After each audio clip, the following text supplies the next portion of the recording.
right. Welcome back, ladies and gentlemen. This is David Patrick Harry with Church of the Eternal Logos. And tonight, I have the powerful Bazed Lit Analyzer. Thank you so much, brother, for coming back on. How you doing? Oh, thank you so much for having me. Really appreciate you. Thank you so much for having me on. This is, I think, our third installment, we can say. Yeah. Yes. Well, congratulations, bro, on reaching 1,000 subs. You know, you just mentioned, I saw you were streaming, Friday night after I or Monday night after I streamed. You needed 6 more subscribers to reach 1,000. Right. You said that you reached it. So congratulations. Well, it's all due in part to you all, the viewers, and of course to you, sir, because you know, that first stream I did with you was like, I don't know, we had less than 200, and you got me boosted way up there. So thank you so much for all the help, and really appreciate you. Well, brother, you put out great content, and so for anybody watching who's not familiar, check out Bazed Lit Analyzer for incredibly detailed and deep breakdowns of different literature, movie reviews, all types of stuff. So anyways, we're going to continue in that sort of line of thought and what you're kind of good at. And we're going to analyze, I reached out to you, 2 very popular, well, 1 very popular, but now a second one, Halloween movies of these Hocus Pocus. And I remember as a kid watching the first one multiple times, that this was a sort of fixture during Halloween time. Yet, looking back more recently as an adult, especially as Orthodox, I rewatched it maybe like a year ago or 2 years ago, and there's so many subtleties in the symbolism and the motifs that I think people just weren't aware of. Yeah. And so I wanted to do a sort of deconstruction, and then the second one. So I reached out to you. You hadn't even watched it. So before we even get into it, what's kind of your takeaway? Like, what's your initial thoughts after watching it? My take is that I never watched it because I kind of missed the boat. I mean, the first one came out in I think 93, and I was 13 when it came out, so I was too busy watching Point Break. And and all I remember about the first one is Vanessa Shaw, because she's 4 years older than me, and I thought, man, this girl's hot. And then so now, you know, going back to it and watching that, and then watching the second one. I would say that it's crazy. I would say that, you know, these movies are unbelievable, and I can't believe, you know, the people to whom they're marketed, of course. But it's not crazy in the sense that this is what they do. This is like the perfect movie for this time in terms of the kind of really dark stuff in the film, in both of the films. Right.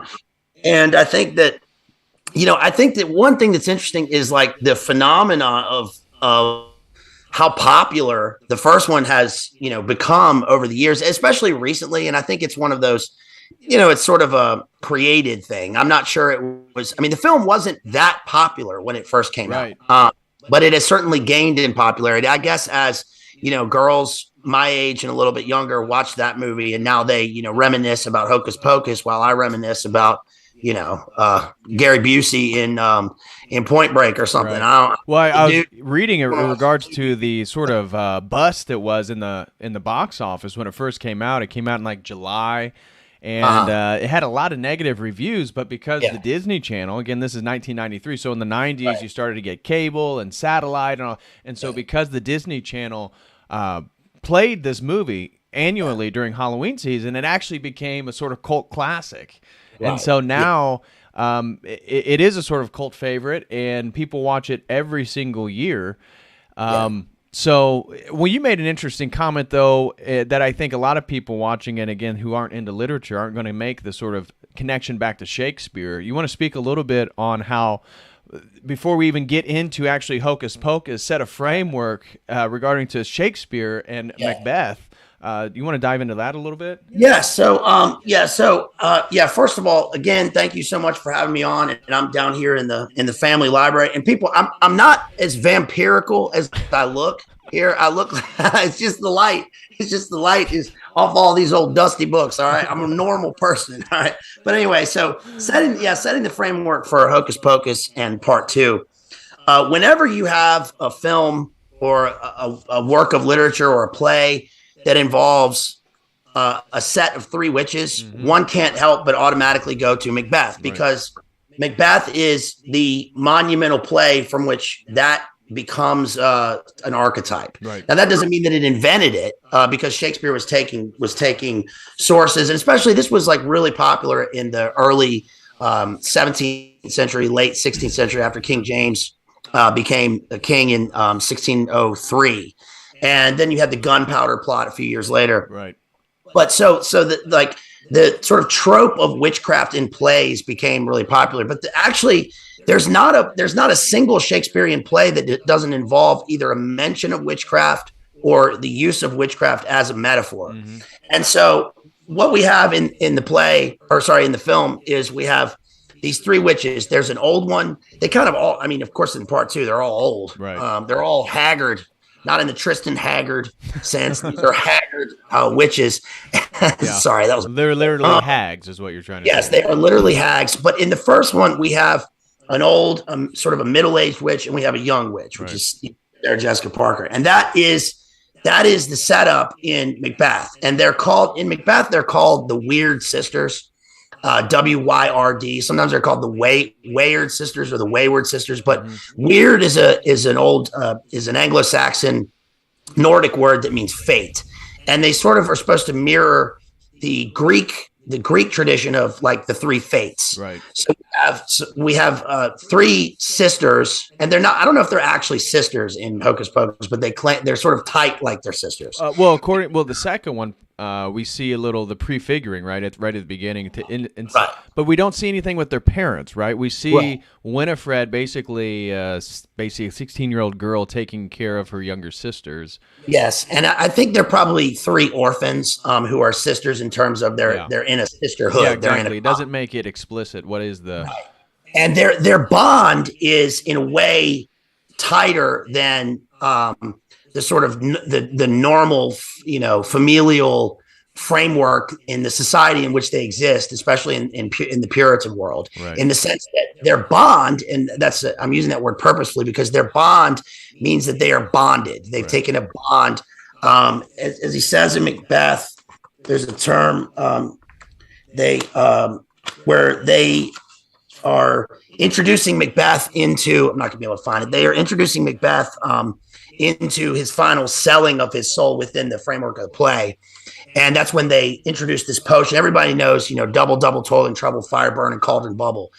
And that is the final sort of incantation that they make where they give Macbeth a witch's brew. He sees visions, he sells his soul, and he says, I'll take a bond of fate. Right. The bond that the witches do is supposed to be kind of an anti-baptism because they are supposed to be shedding. When one is baptized, you are taking a vow to resist Satan is one of the parts, right? And it's like no, they are taking a bond to break their bond, right. And now they are inducted into a new bond, right.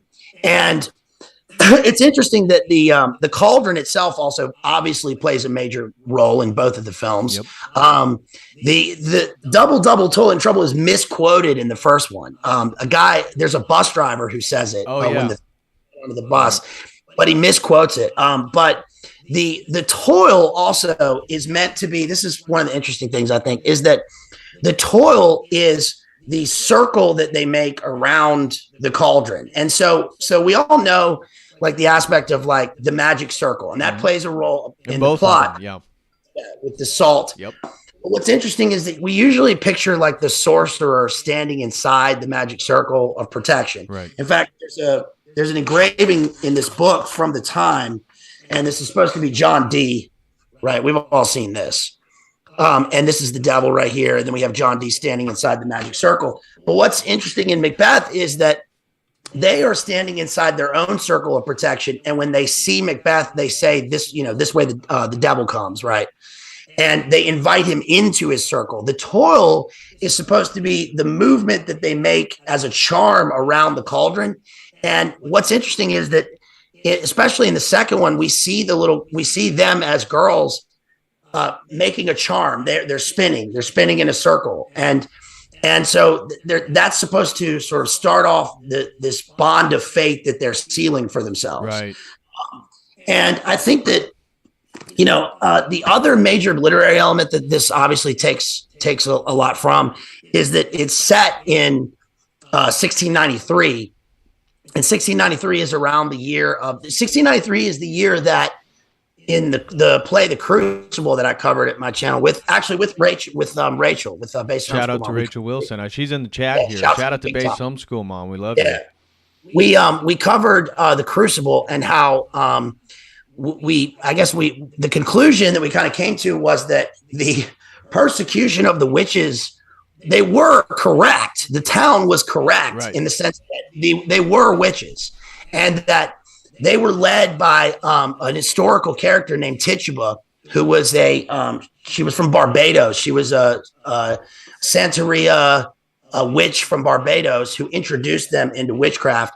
1693 is the year that Tituba was released from jail. She was the only ones who was not hanged as part of the Salem witch trials. And of course, in the film, we see that the first one? Yeah.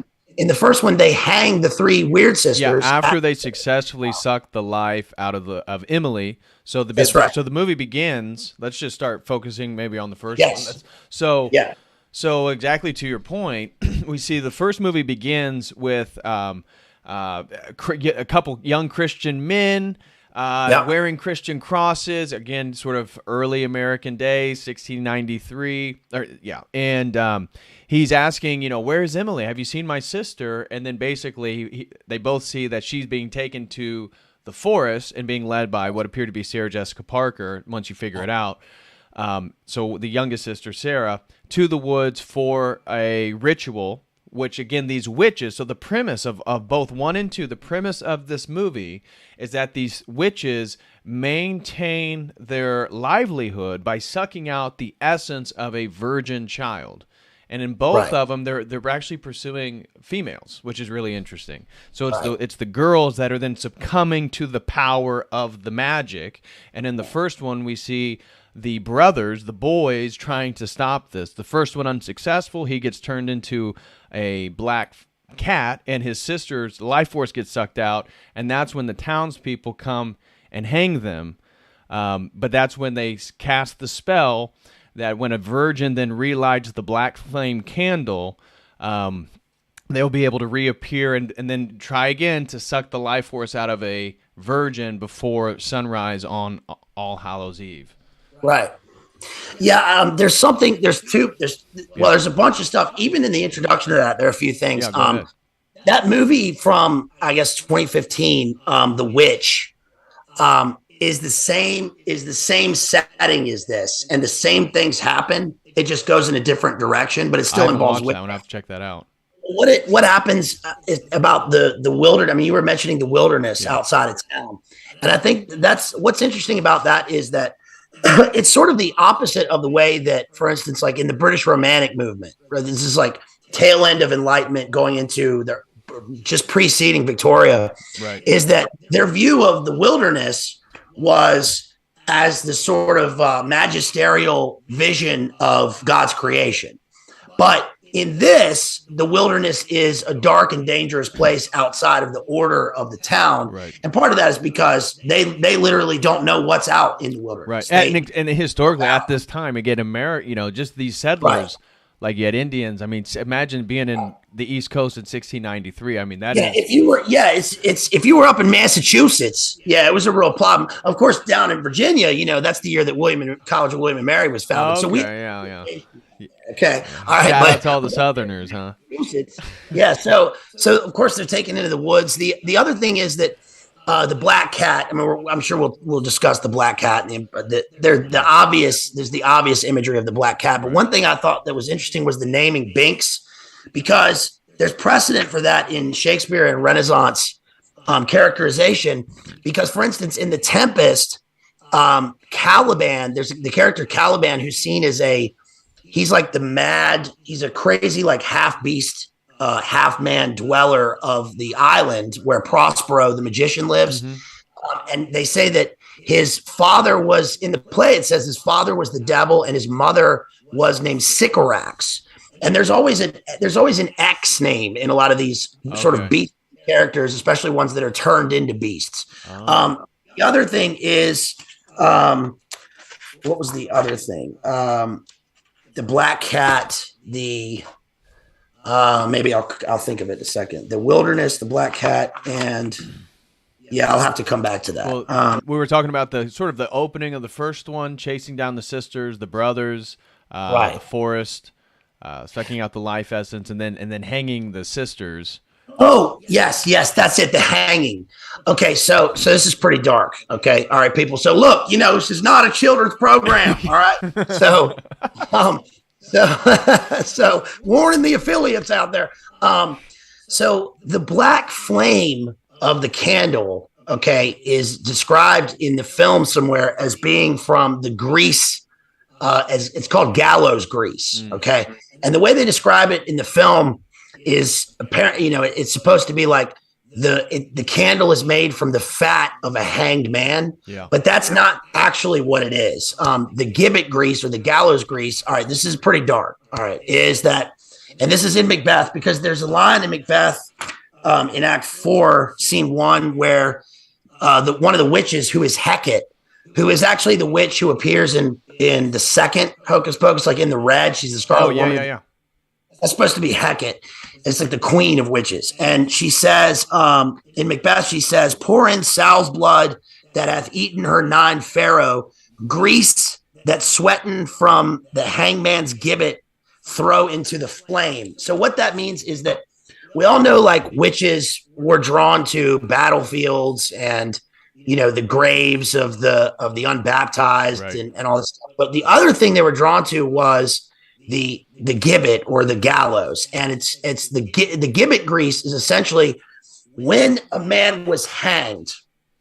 Upon the moment of death, he would produce something. Okay, and this is why those perverts in Hollywood are always found like having hanged themselves, because it's for a sexual thing, and the witches would this happens when a person's hanged, and the witches would collect this because it's seen as a kind of a, the big O is called le petit mort, but this is like le grand mort. This is like this is death and life like mixed into one. Oh. And so they collect that as part of the final charm. So that's what they use for the black flame of the candle, because the candle is burning as it's dying, right? It's emitting light as it's dying out. Right. So it's like a unification of opposites. Right. They even mentioned that they mentioned that somewhere in the movie. One of the movies, they said something about unifying. Magic is to unify opposites. But I can't remember where that is in my notes. I guess we'll get to that. Anyway. Yeah. So, yeah. Well, when you speaking about the candle, that brought up something that I wanted to speak about was Santa Muerte. And so, right. And so Saint Death, which is a popular cult that's arisen, it's the fastest growing new religious movement in the Americas. And most people don't even know about this, but this is a mixture between like folk Mexican religion and Catholicism. Yes. And so like, Saint of the Virgin Guadalupe or this Santa Muerte, this is about the black flame. Now in the first one, the candle is actually white and the flame is black. In the second one, it's actually a black candle. And that immediately made me think about the prevalence of people buying candles in homage to the goddess Santa Muerte. Right. And so it's very, and so I thought that was really interesting that the second one has a strong feminist bent to it, which we'll get to eventually, because they flip it. The main protagonist in the first one is a white male trying to stop the witches without using magic, right? Magic is condemned in the first one quite clearly, both in 1693 and also in 1993. Magic is considered bad, and we see both white males trying to stop these practices. Where in the second one, the main protagonist is a black female, and in fact, she is a witch, and she's a witch with her friends, and they have their own quote-unquote coven, and this is what they do on Halloween. And then it celebrates the fact that they use magic, and that this black girl's magic is what saves Salem against the magic of the witches, because she becomes a more powerful witch. Right. So that's an interesting point about the candle.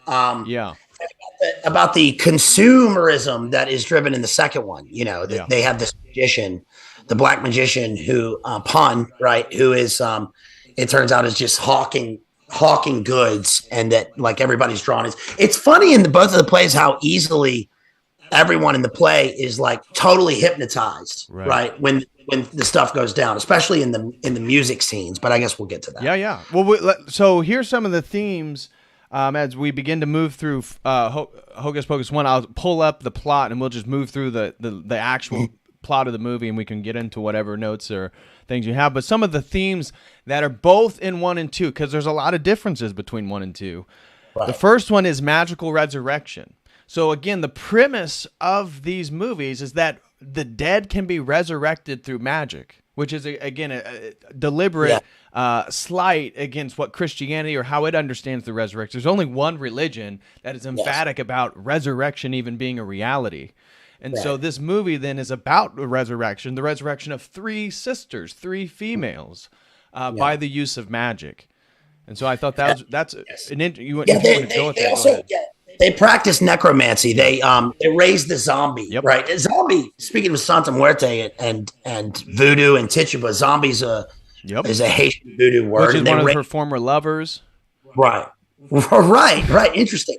The other thing with him was that he ends up as a talking head. Yes. As a kind of prophetic head in both. Right. It separate and that's what I was going to get into. I was going to save that one for the second one because we see the headless man. And then the man that's just a head, and I think there's a symbolism there with that character Billy Butcherson or something. I forget what his name is, but another thing that connects then the first one and the second one is the power of the virgin life force, and so there is then a preeminence on the purity and innocence of the girls, and so the magic then in both 1 and 2 is efficacious on sort of attacking or taking or stealing the purity and the innocence from girls. And I think that's really interesting with the magical framework of the goddess of the witch, where sexuality, and we'll get into this in the second one, where they talk about magic and youthfulness, that sexuality is always essential in regards to witchcraft and the power that women have. And so all these women that practice magic, they don't have children. It's not about motherhood. It's not about sex within the context of family. It's not sex within the context of generations, but it's about sex in regard to the power of over other people.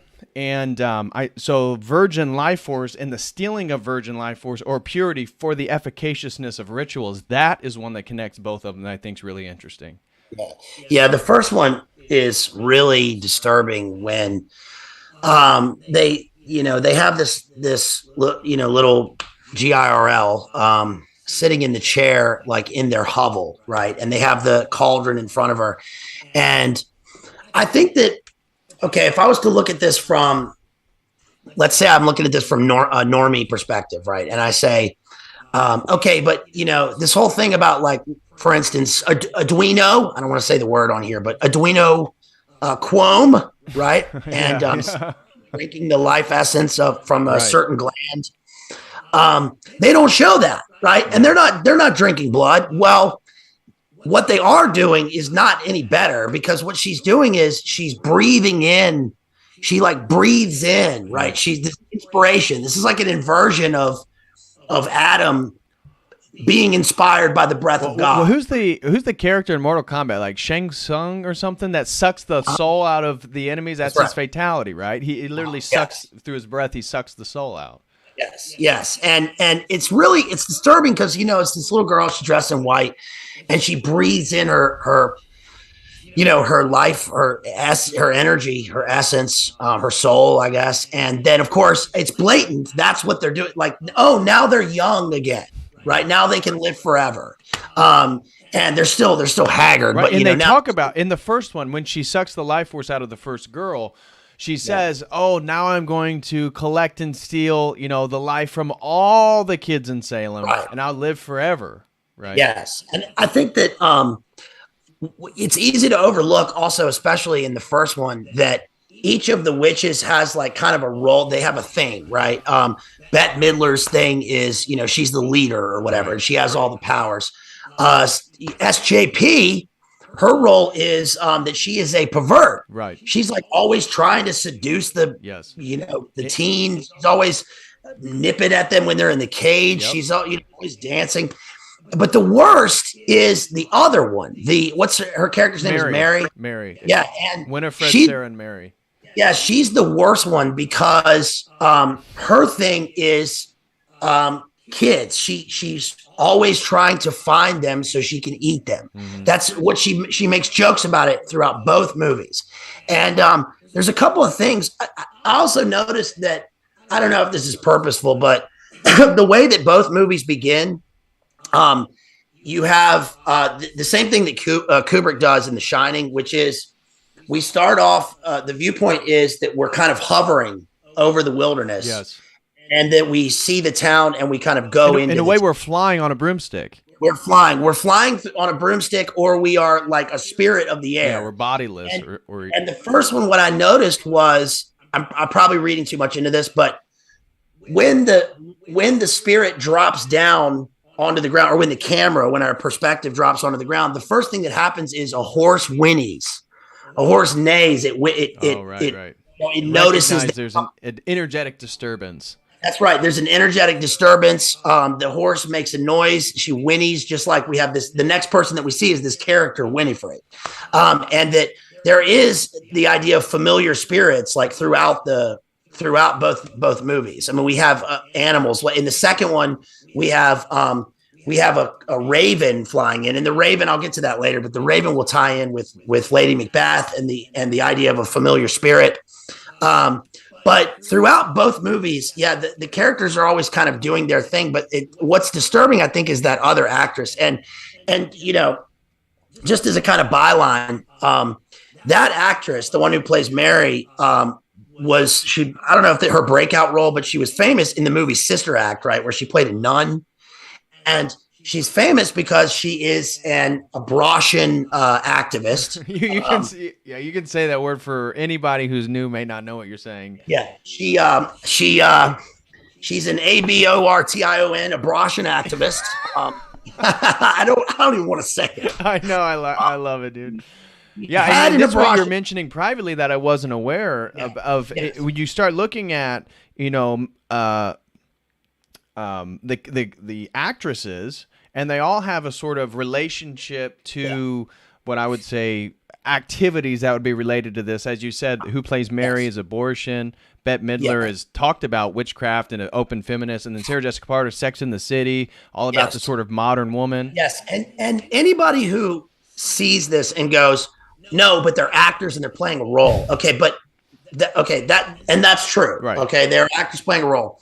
However, first of all, and I'm not saying these are method actors, but method acting versus class. This is also not classical acting. They're not pretending, like Laurence Olivier said. These are actors who are embodying a role. But the thing that's important is that when Hollywood casts people, they have no imagination.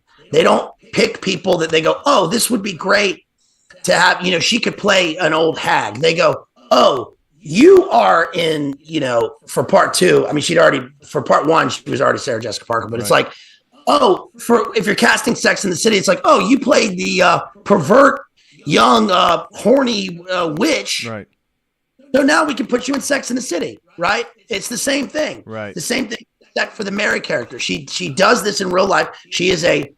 This is in her words. She's an abortion activist. She had that when she was 18. Now she's an activist. And then she does movies about, eating, So the second one, she's very explicit. The Mary character, the woman you're talking about, not Sarah Jessica Parker or Bette Midler. The third one, she's very explicit about. She's the one that always appears next to the children and says, "Can we eat them? Are we ready to? Can we kill the children yet?" She says that multiple times in the second one. Right. The other thing that's interesting about her is that people may not know that she's married to that guy Dan. I forget his last name. He's pretty funny. He's the guy in remember in Old School they have like the wedding singer. Mm-hmm. Oh yeah. And he's like, I can need you now tonight. He's that guy. She's married to that guy. But their wedding was officiated by Gloria Steinem. Right.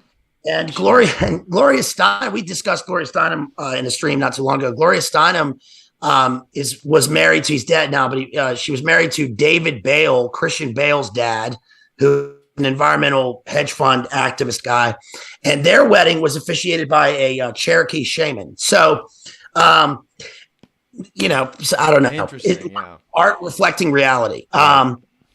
Yes, but and look, I mean, Bette Midler, say what you will about Bette Midler. I mean, look, she is a great singer. Yeah. I mean, she wouldn't be in the role, you know, hypnotizing the audience if she weren't a great singer, if she didn't have a talent. But that's sort of beside the point. Well, that gets into, again, one of the things I didn't even get through all the themes that connect both 1 and 2 is the obviously the magic manifesting the will, but spells are cast through the rhyming of incantations and the singing, which is true too with like ritualistic magic, because and Crowley talked about the rhyming of words and the play of words, and that's why puns.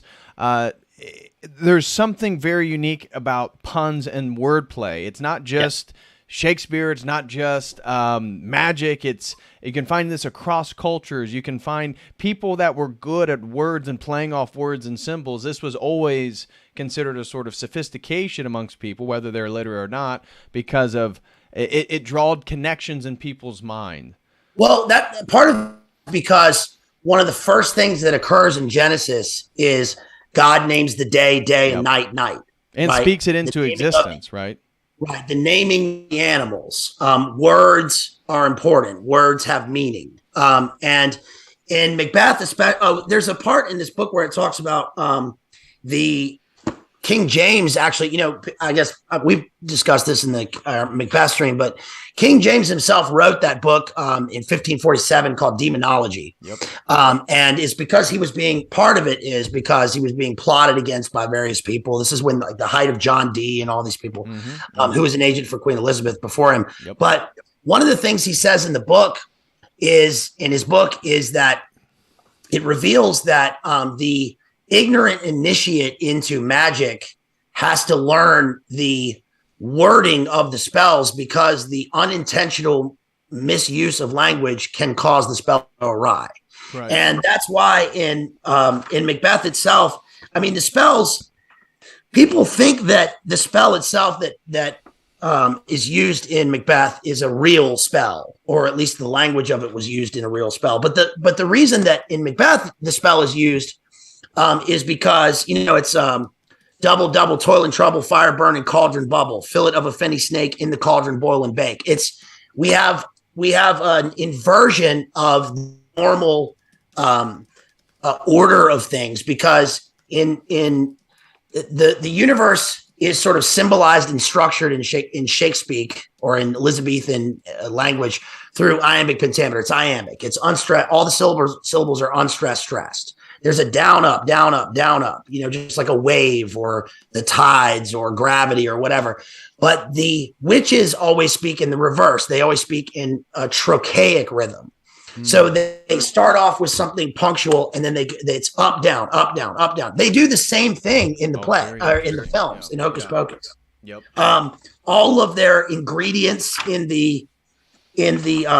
their cauldron are mentioned in the same framework, in the same rhythmic language. There's a part where in the first one, when they're making their cauldron, one of the witches says, she's like, ooh, a finger, or ooh, a toe, or something like that.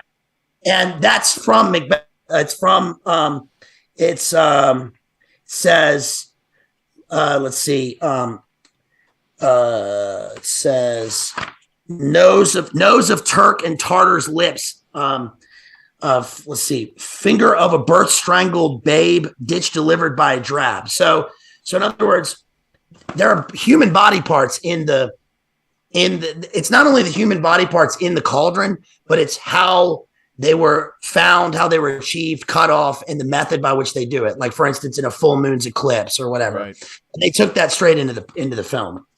Yeah, pretty dark. Right, and even with the timing of 1693, yeah, theoretically, the characters of the Sanderson sisters could have been influenced by Macbeth, right? Yes. Yeah, absolutely. I mean, because 1693 was not only by Macbeth, but by Paradise Lost. So this is like Puritan era. This is post Miltonian post 1666 Great Fire of London. Right. It's pretty heady time. So maybe they would have known about it. I mean, they would have been, especially these are first generation people that came over on the boat or whatever. True. So let's start moving through the film here, and we can, again, stop me wherever that goes into maybe some of the notes or some of the ideas that you wanted to get into. Yeah. But I wanted, again, the people can see below here. I'm going to zoom in so people can see a little bit better. But we're going to just read a little bit through the plot here so you guys can get a feel for it. So here's the opening of number 1 is on October 31st of 1693 in Salem, Massachusetts. Thackeray Binks witnesses his little sister Emily being whisked away to the woods by the Sanderson sisters, 3 witches named Winifred, Sarah, and Mary. Binks confronts the witches but fails to save Emily, and her life force is drained, making the witches young again. So right there we have the adrenochrome. We have a magical ritual in which the women are in pursuit of life force. And again, none of these women have men, families, or children. I think it's very interesting because the way that Christianity would understand the proper role of a woman, we just see 3 women that are sort of familyless without each other and without their magic. Yes. And what was the other thing I was about to say? Immediately after that happens is when I think it's interesting that when they finally cut to the boy who has chased the kid. I mean, he's trying to find out what's happened to his siblings or whatever. And he gets there and he's spying on them. It's interesting that they steal the life force from the girl and their eyes, of course, their eyes shine, right? Yeah. They have these bright adreno eyes or whatever. And that he then, this is pretty interesting and probably unintentional, but he's on an upper level and he calls out to them. And then they invite him into their circle. And then that's when they intend to steal his energy or whatever and turn him into Binks the cat. Thackeray is I thought about why would they use the name Thackeray? Thackeray is William Makepeace Thackeray, the guy who wrote Barry Lyndon. Kubrick also did Barry Lyndon, the film. But Thackeray's the guy who his famous quote is, "Mother is the name of God." Oh, I didn't know that. Yeah. So then we have, let's see. Also, the guy.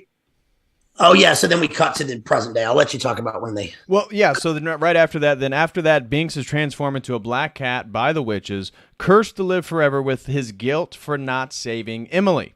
And so then after discovering the children missing, the townsfolk arrest the sisters and sentence them to be hanged for the murder of Binks and Emily.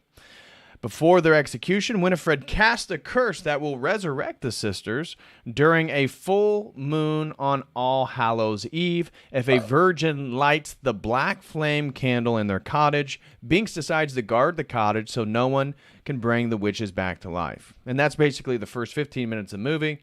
And then it goes into 3 centuries later, on October 31st of 1993, Max Dennison reluctantly takes his sister Danny out trick-or-treating, where they meet Max's new crush, Allison. And the 3 visit the former Sanderson cottage, now an abandoned museum, where Max inadvertently resurrects the witches. The witches attempt to suck the soul out of Danny, but Max comes to her rescue. Escaping, Max steals Winifred's spell book on advice from the immortal cat Binks. He takes the group to an old cemetery where they'll be protected from the witches since it is hallowed ground. And somebody asked in the chat, the reason why the witches can't touch the ground of the cemetery is because it's a Christian cemetery. It's not explicit in the movie that that's what it is. It's a Christian cemetery. That's why they can raise the zombie guy, because it says on his gravestone, lost soul. So he must be buried outside of the hallowed ground. You know how they would bury, like, for instance, a suicide at the edge of the cemetery. Right. And so they go to the cemetery because it's hallowed ground. The witches eventually catch up to them at the cemetery, where Winifred raises her unfaithful lover, Billy Butcherson, from the grave and sends him after the children. And so anything you want to dive into, at least at that point in the film? No, I would say Okay, so that's the.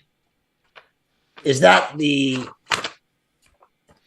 Yeah, I would say that I got some things to say about when they cut to modern day and they're in the classroom, the first scene in the classroom, Okay. which I thought was pretty interesting because first of all, like the first time they talk about the kid they're looking for somebody virginal. They cut to the kid, right? The dude sitting in the classroom. He's got his tie-dye shirt on, but he's actually kind of based. I mean, he's they say something about like, first of all, he's got this witch teacher and she's talking about like, oh, Halloween.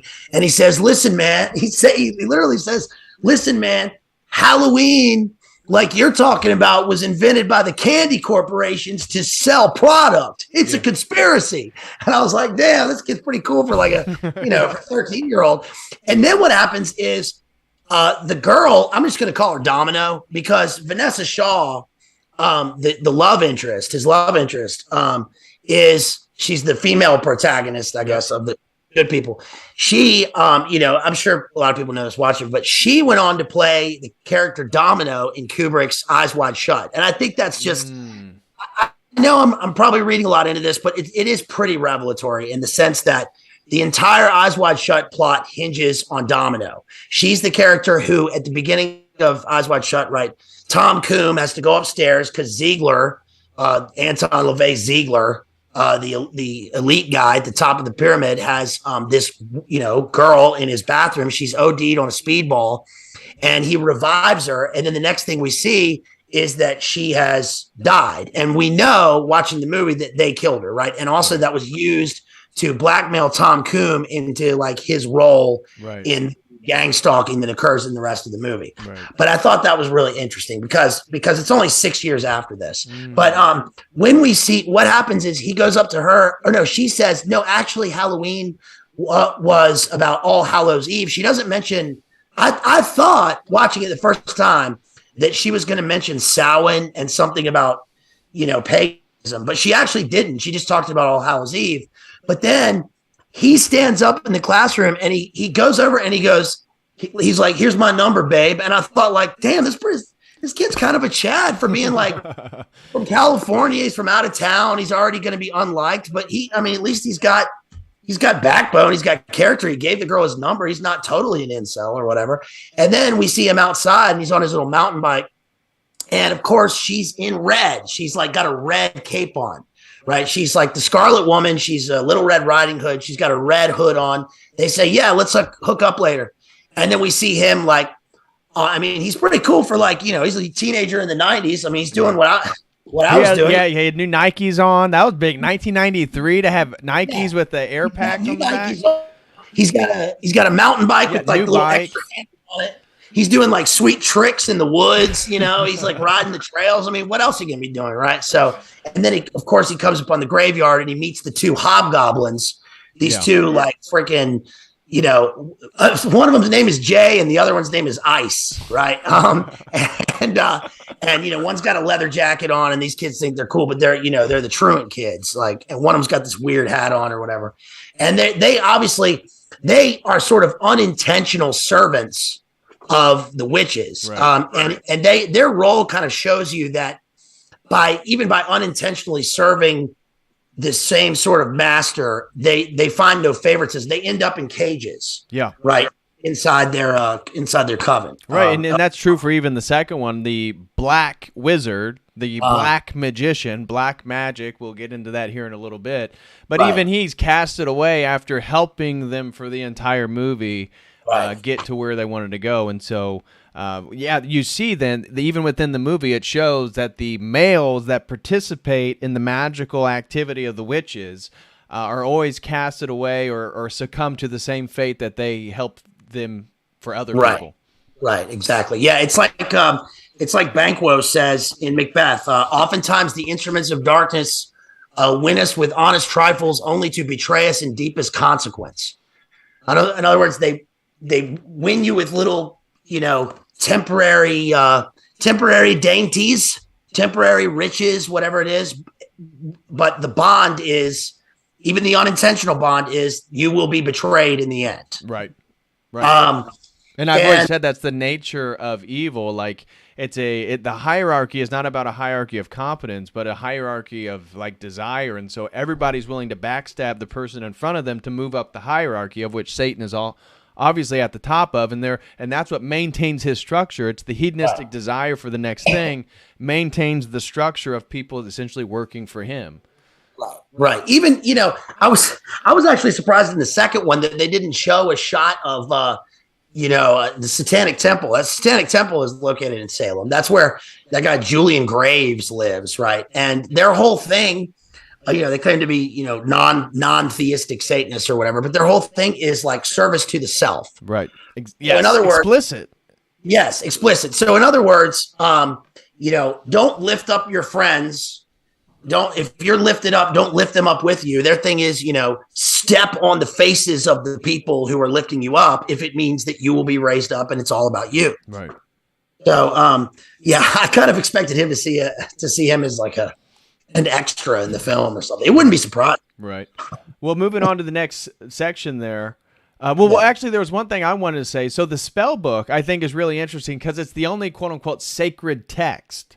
Right, so we see a sacred text of this movie, and it's it's the book that's living, and so it's a living book, not the living word of God. It's a living book with a single eyeball, which then aids in this magical process. And who knows how old this book is, right? Because it pre-exists these witches, and then in the second one, we see it moves on to the protagonist of the second one becomes united with the book, which again, that's what we're going to get to, is this transition from stopping the Sanderson sisters in the magic and like not using the book, throwing the book away, to then, acquiring the book and fulfilling to become better than the Sanderson sisters. Yeah, and the other thing about the book is that it reminded me of the Club Dumas, which is the book that The Ninth Gate is based on. The Ninth Gate came out same year as Eyes Wide Shut.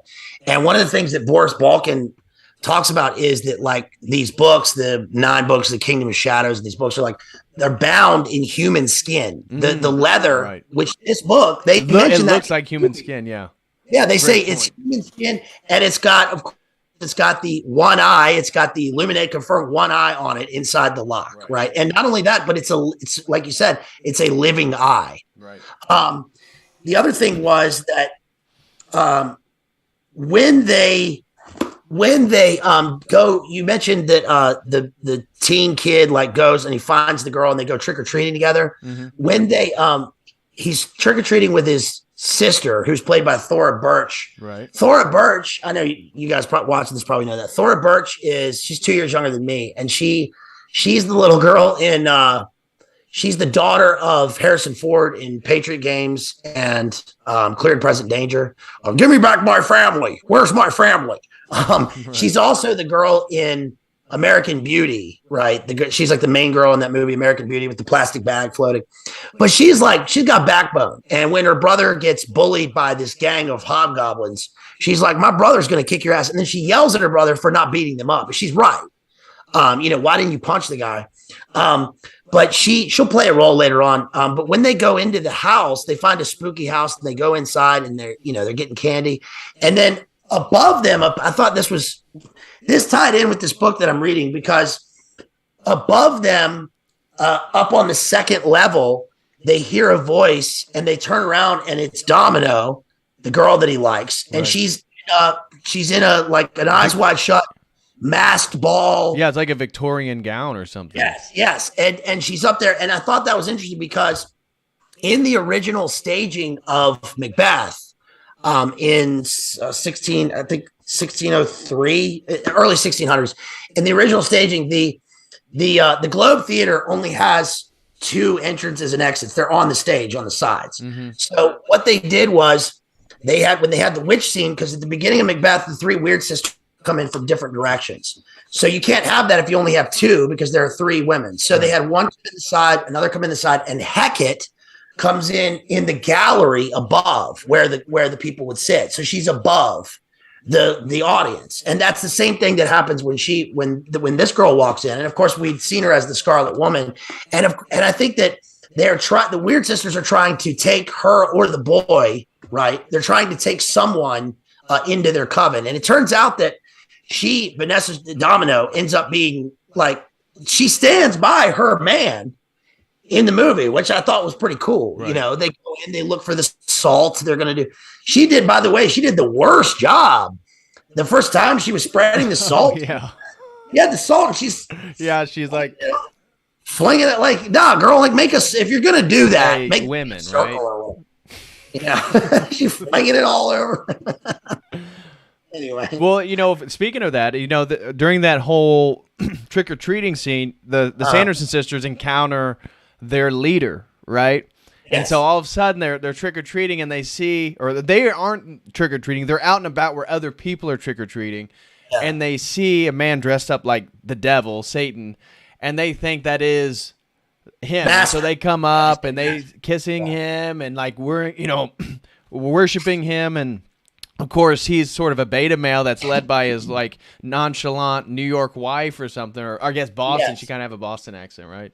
Yes. Rupert Goldstein is the master. I'm not going to say any more than that, but he is the master at the house, and he's got a wife who they go in, and one of them says, it's pretty funny. She says, "Oh, she's a Gorgon," because her hair has got like the things. It looks like Medusa. Right. That was clever because there's a tie-in with that, because at the end of the film, right, the main witch, Winnie, turns into stone, just like a Medusa, just like a Gorgon.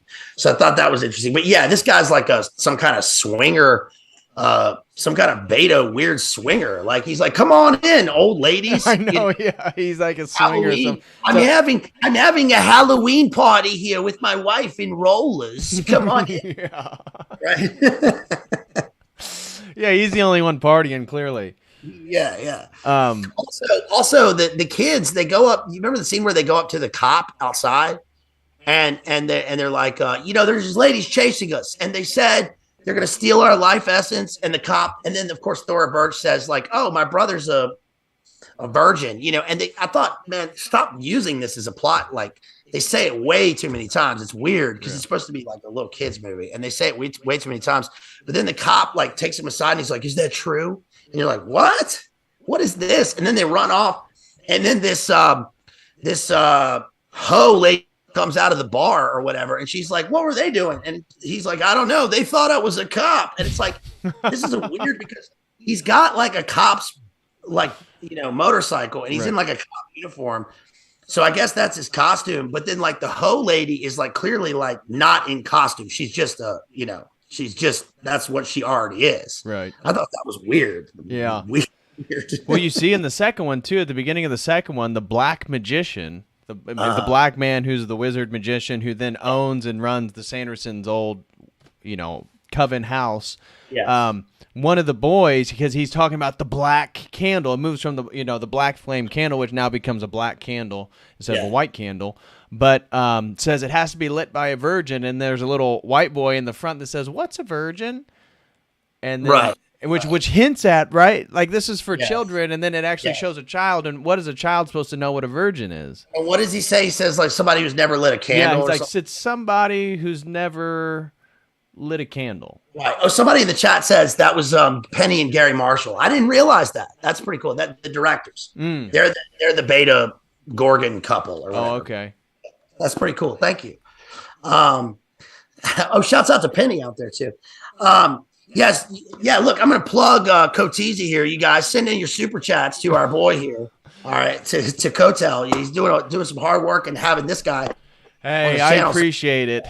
Well, thank you all. And again, smash that like. Everybody's here. Show some love. Make sure you go subscribe to Bazed Lit Analyzer. Appreciate it. Now, the next scene is the witches pursue the children across town using Mary, again, the abortion activist that you talked about, her enhanced sense of smell. Winifred reveals that the spell that brought them back to life only works on Halloween unless they can suck the life out of at least one child, again, which has to be a virgin. They will turn to dust when the sun rises, which is a really interesting motif, right? Because we see the lunar symbolism of witchcraft, all this different stuff, the relationship to female cycles, the tides, all this stuff. And then the light evaporates the darkness. And so this whole motif between light and darkness, this is obviously replete through both movies. Yeah. Yes. I forgot one right before that, one of the things is that, did you notice the part where the witches are like, first they get on the bus, and that's when the guy misquotes Macbeth. He says bubble, bubble, toil and trouble, instead of double, toil and trouble, right. Fire burning. And then when they get off, did you notice there's one child whose Halloween costume is an angel? Did you? Oh, catch I didn't pick that up. Yeah, and the kid says to them, "Bless you," and that's when they scream and they run away. Was that in the second? Oh no, that's the first one. That's the first one. Yeah, it was in the first one. Yeah, that's a good point. That's a great point. Yeah, that's when they get off the bus with the sort of cool bus driver. He thinks he's picked up some ladies for the night, right? He has Sarah Jessica Parker riding on his lap. Yeah, he's like a sort of a reverse Karen in terms of like the ferryman. He's like the boatman, right? Ferrying these three witches but it's like reverse. It's like from the underworld to the world of the living. But then, of course, that's also when they come across their master, their devil master, Gary Marshall. She also says the word hobgoblin. She says something about you hobgoblins. And then let's see, is that when the kids go to the party with the adults? No, that's before. That's before, because that's before they actually go to the Sandersons' house to light the candle to bring them back. Oh, that's right. That's right. So that's all before. That's what gets them all hooked up. So now the witches are actually chasing the kids, which leads back to high school. That's right. Where then, after luring into the high school, the children trap the witches in a pottery kiln and burn them alive. While the children are celebrating, the witch's curse revives them again. And so they think they have won, and you think maybe this is the end of the movie or something, and then they kind of go back to Max's to relax. Not realizing the witches had survived, Max and Allison open the spell book, hoping to reverse the spell on Binks. The open spell book reveals the location of the group, and the witches track them down, kidnap Danny and Binks, and recover the spell book.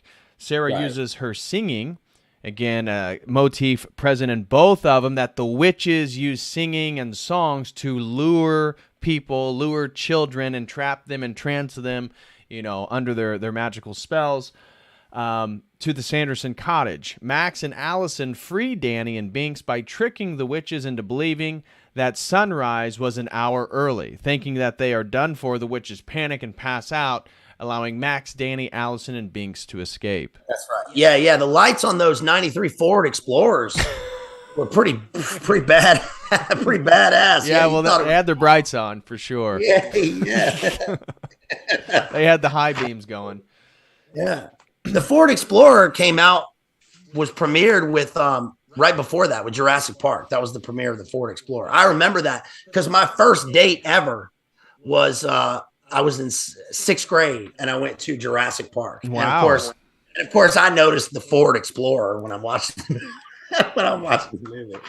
But anyway, sorry to interrupt. No. And then back to the cemetery, Billy catches up to the children. Billy, the former lover of Winifred, which you actually find out Billy kissed Winifred in a grave, and then he actually had sort of feelings for the young one, Sarah, and so there's this whole sort of minor tension between Winifred, who loves Billy doesn't love Winifred, and then Sarah's the pervert, which is ironically her real name, Sarah, and she then also, I guess, had a fling with Billy. The second one builds upon this whole thing that we'll get to here in a minute when we get to the second one, but in the first one, back to the cemetery, Billy catches up to the children, takes Max's knife, cuts his stitched mouth open, and insults Winifred before joining the children against the witches. And so this is when you find out that Billy isn't this zombie bad guy that's trying to kill them, but a sort of another person trapped under the curse of Winifred and the Sanderson sisters. Yes. Yeah. The witches then attack from the air and snatch Danny, the young sister. Winifred attempts to use the last vial of potion to suck the soul from Danny. Binks knocks the potion out of her hand, which Max catches and promptly drinks, forcing the witches to take him instead of Danny. And so this was a really important thing that I wanted to talk about because we see, I would say, a Christological motif in the first one where even the Binks who can't save his sister Emily, right? Yeah. We always talk about Christ as the sort of second Adam, or the Gospel of John always makes the connections as Christ is the fulfillment of Moses. And so Christ is the second coming, the second one, the Savior that actually fulfills. And so we see Max, the second version of the man who's trying to save the girl. He actually does save, and he's self-sacrificial. So in the end, he sacrifices himself to take the potion, and we see a sort of masculine act of courage and selflessness that isn't going to be present in the second one. And so I thought that was a really interesting motif that's there in the first one, which makes it powerful. I think that's why the story is actually powerful, because we have a protagonist who actually is somewhat moral, somewhat relatable, and then he is self-sacrificial. He is pursuing, quote-unquote, the good. Right. Yeah, he also he receives by giving. He takes on, he drinks the potion. He's going to, like you said, he's going to sacrifice himself. He rises, then he descends, right? Does he just descend all the way into the grave? They can't, there's something about hallowed ground at that point with the three witches. And then they fly off, and like they're holding him back, and then they fly off into the sunset. And then, of course, like if he's dead, it's a sort of a resurrection motif in a sense, because he lives. Right, he lives. Yeah, no, it is. You're right. You're right. That's a great point. It is a sort of resurrected motif, of which it's not through magic. Right. It's actually in opposition to magic itself. It's by him being self-sacrificial, wanting to help, and he's rescued by the sun. So what happens is he drinks the potion, but because the light rises, the sun rises, the curse doesn't work, because the Sanderson sisters are then disintegrated.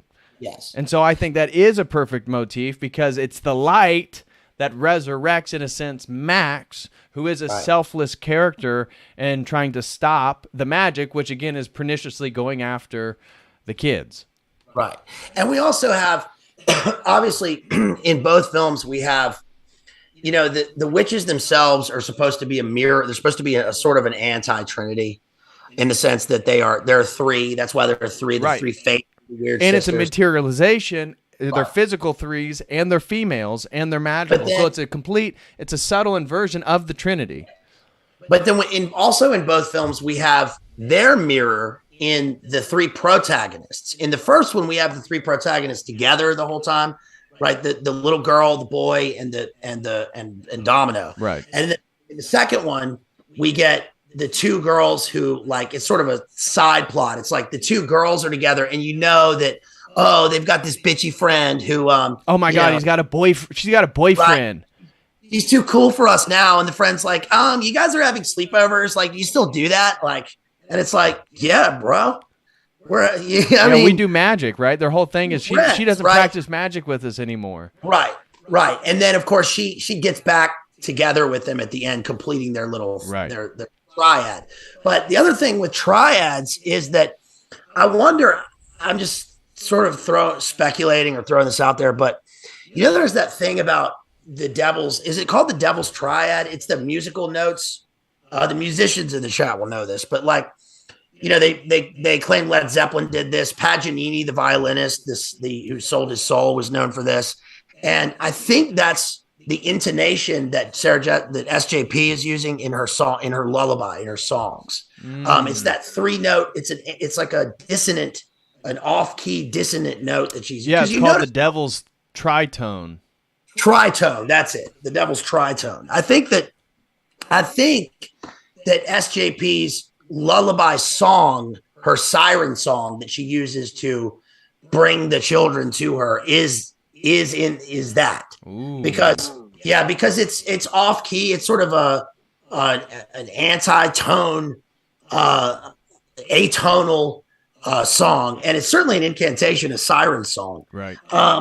The other thing was that I think some of the little details are important in terms of the let's see, in terms of the party, when they go to the party.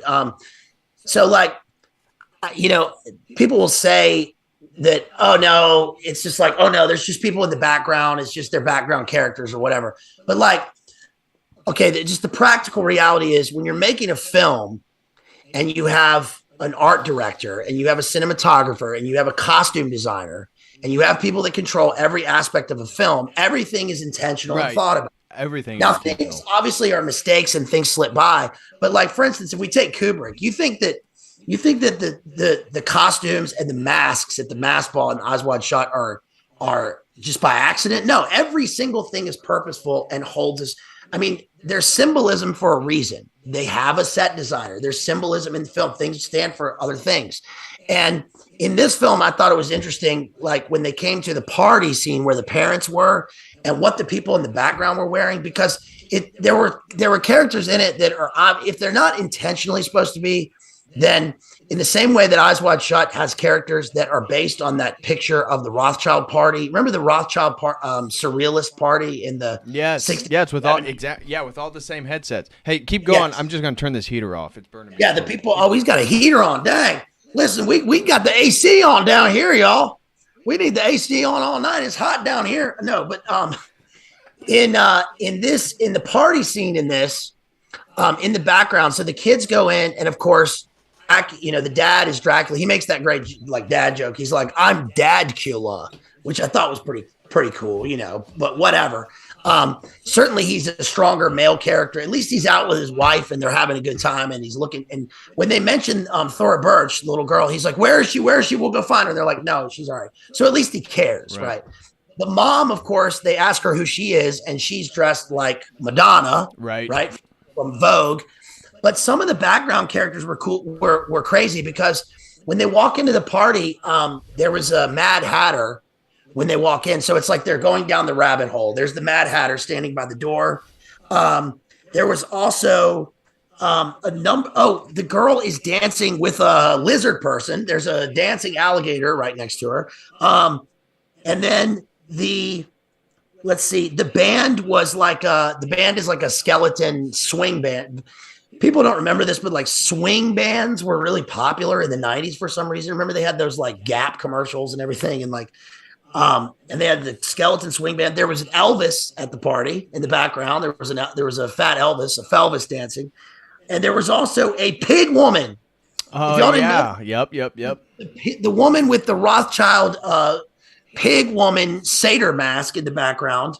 There were a bunch of old women dressed as pagan priestesses. There was a Dionysus. Yep. There was a Chinese coolie. There was a Carmen Miranda. That's kind of an old reference. She's the lady with the fruit on her head. But in other words, that's just to say, yeah, okay, I get it. It's like, okay, they're having a Halloween party and they're just in costume. I get it. But some of those seem to be sort of archetypal or at least symbolic signposts for what's happening along the journey of the story and the narrative. In other words, they're going down this sort of rabbit hole. And then, of course, that ends with them singing, I Put a Spell on You. And in the middle of the spell song, they start chanting an actual spell.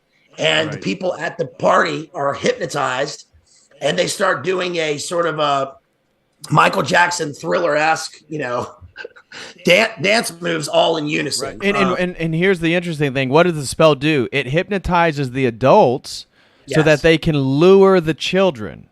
Right? So what's the intention? It's to captivate the minds of the parents. Yeah. Which is ironic, right? What does the TV do? What does all these sitcoms do? All these shows, and then it lures the children, bringing them closer to the power of this efficacious magic. Yes. The other thing, I think my favorite part of the movie was when Thora Birch, the little girl, is tied up and they're going to steal her essence. And she says to Bette Midler, she says to her, you sold your soul. You'll always be ugly. I loved that line. Well, speak a little bit. You made a great point about the sort of courage of the little girl in the first one.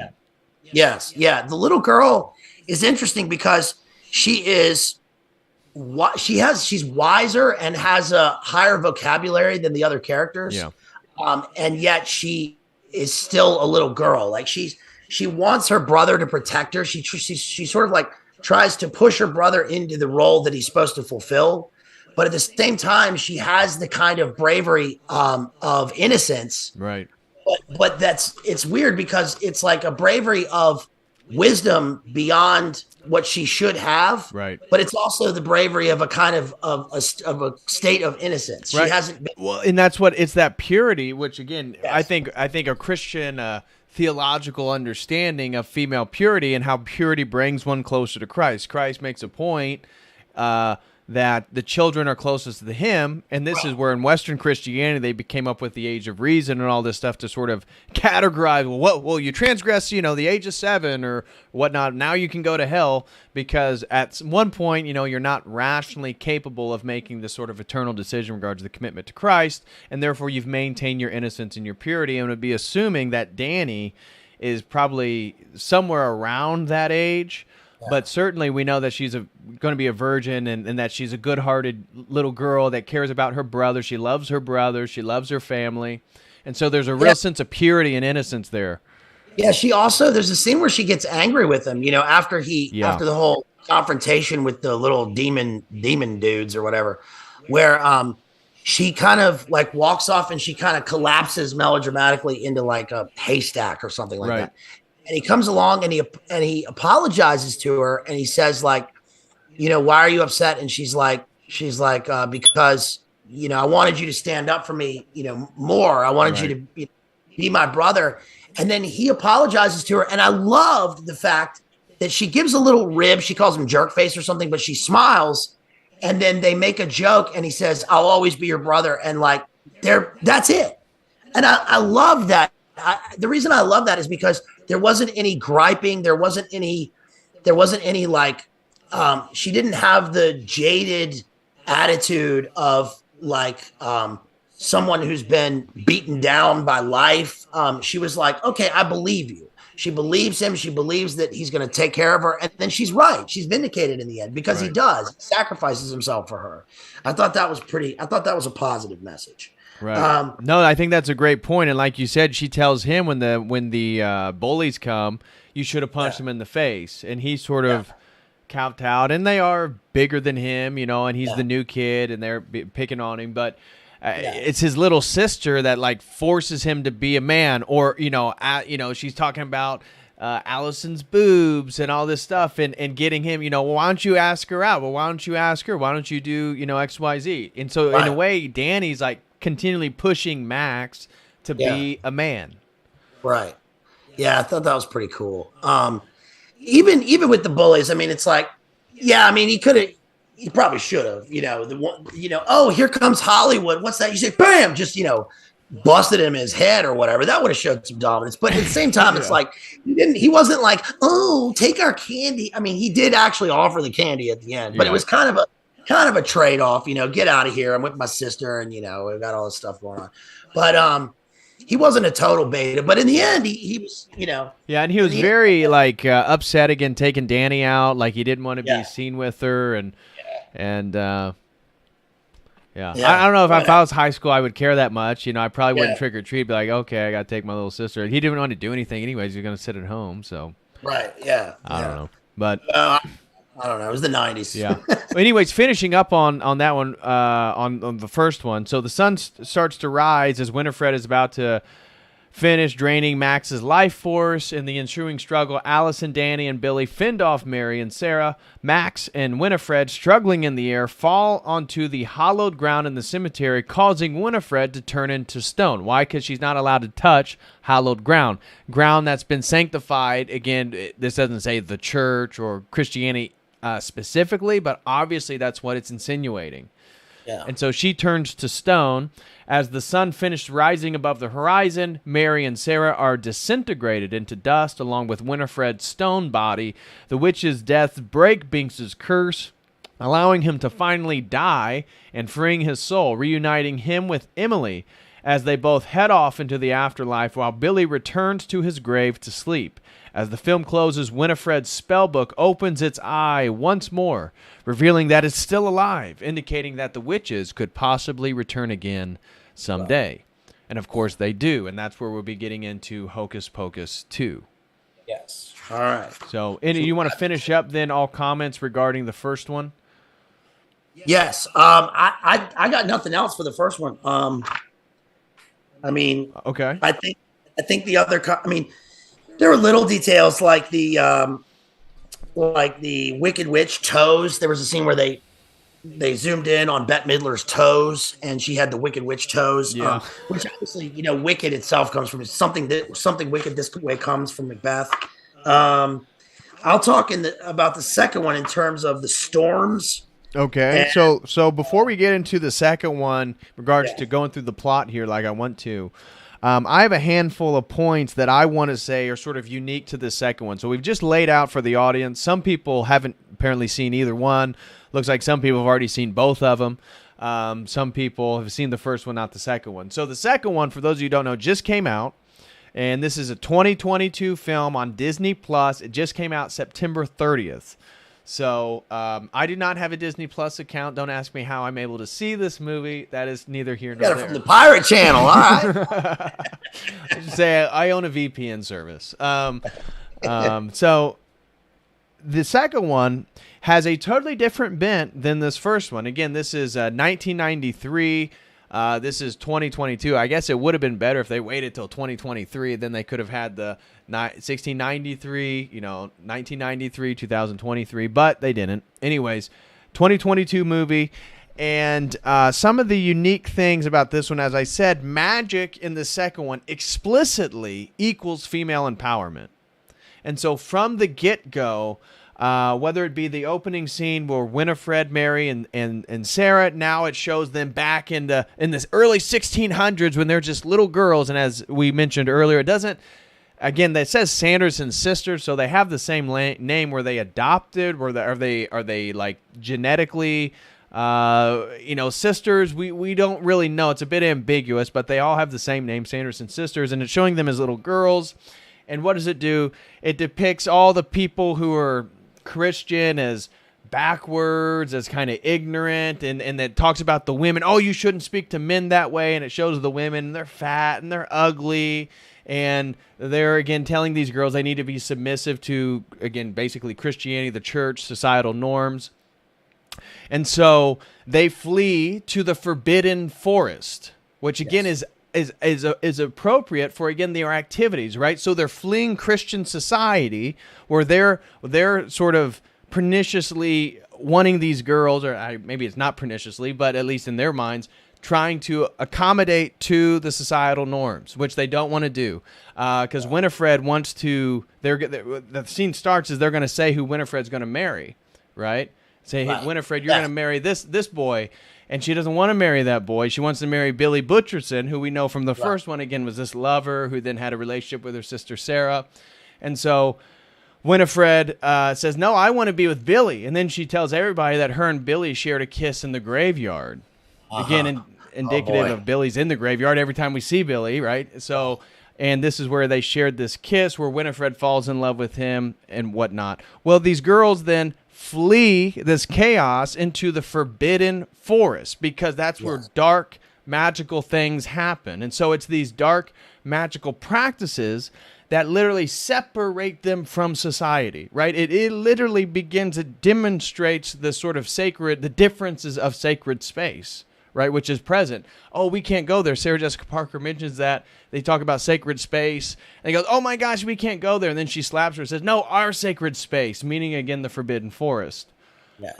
So this magic, and this is true for the protagonist. So unlike the first one where we have, again, explicit male, explicit Christian, maybe not the second person. Max isn't explicitly Christian, but certainly Binks is. He has a huge Christian cross that he has on his neck. The second one, the main protagonist, is now a black female. So the exact opposite of what Max was. He was a high school white male. Now we have a high school black female. And her friend, and then this other girl, Cassie, I believe, they all practice magic together. And they've been doing magic on Halloween since they were just little girls. And so magic then is displayed. And then the girl, the main protagonist who practices the magic, she's so clever. She's so witty. All the males in the second one, there is no male of competency. There is no male of what we would consider maybe traditional masculinity or, has any sort of, wit to him. Like, they're all mindless. They're all weak. They're all very manipulatable. And so magic female magic, witchcraft, is explicitly tied to female empowerment in the second one. I think that's a big difference. Yeah, I think that it's interesting that in the second one, the village is, first of all, the guy's name is John Pritchett, I think, which is supposed to be John Proctor from the Crucible and from real life. And he is the Puritan minister who comes up and he says, "No, we're gonna hang these people." And he has the potential to be the alpha, right? He has the potential to be a man in there. But then what happens is they've collected a spider and they say, "Oh, it's the devil's hand." And he finds the spider on his arm and he like shrieks like a woman and throws the spider off, and then the whole town goes mad. Right. So great point. Yep. His leadership completely deteriorates in the face of any kind of adversity, right? The smallest thing. And he's overcome with superstition. The family, the entire village sort of breaks apart into chaos, and then the girls escape. And then, of course, he reappears later, and they even mention something about bloodlines. They say like, "Oh, it's not him, it's generational." Right. And that's another point. It's the paternal lineage of why the third friend, this girl that they all practice magic, who now has a boyfriend and who is no longer part of the main protagonist and her friend. She has a boyfriend who's like the high school quarterback or something. Again, he's a white dude who's stupid, dumb, supposed to be mean, all this different stuff. But that Cassie chick, she is the daughter of the mayor, who then the witches recognize as the male paternal lineage back to this reverend. So, and that's who they consider their enemy. And the main protagonist mentions about patriarchy, like at one time when she's getting a spell from the black wizard, he's talking about, oh, well, he gives her the black candle, which is the black flame candle now, as a gift for her 16th birthday. And he says, well, now you're officially a witch. You're 16. And she's like, oh, well, what does that have to do with being 16? That must be some patriarchal thing about, our patriarchal fear of women getting older or something, which is ironic because the whole thing's about these witches staying young. Yes, I thought that part, one thing I thought I kind of appreciated about that part was you expect her to say something like that, right? And I think that the magician guy, the way that he reacted, and I thought in that was kind of clever. I thought that, so he's standing there and she says, but isn't that a symbol of the patriarchy? And he's like, and anyway, so it's also this. And he kind of brushed it aside like, okay, it's typical of her age to be saying something like that. They could have gone a lot more into that. He could have said, yes, you are exactly right. And let's explore this. But they didn't. He kind of brushed it off. But that doesn't make it any less prevalent in the movie. But I thought that was a good way to be. Yeah. So a few of my things: magic equals female empowerment, safety in Forbidden Forest, men are dumb, weak, and manipulable. So these are 3 points that are really explicit in the second one. Another one is I thought what's interesting, the drone technology, right? So the little sweepers, right? That the fat one, Mary, who's no longer fat, she's kind of slimmer now, but she rides on the sort of robot sweepers. Was she a great big fat person? But they go into the Walgreens. Right. We haven't got we'll get to that when we go through the scenes there. Yeah. But I'm just going through on some points that the technology aids the witches. It does. Right, so the AI or the drones here that have a sort of mind of their own, which they say, no, it has a mind of its own. Yeah. It aids the witches. I thought that's really subtle.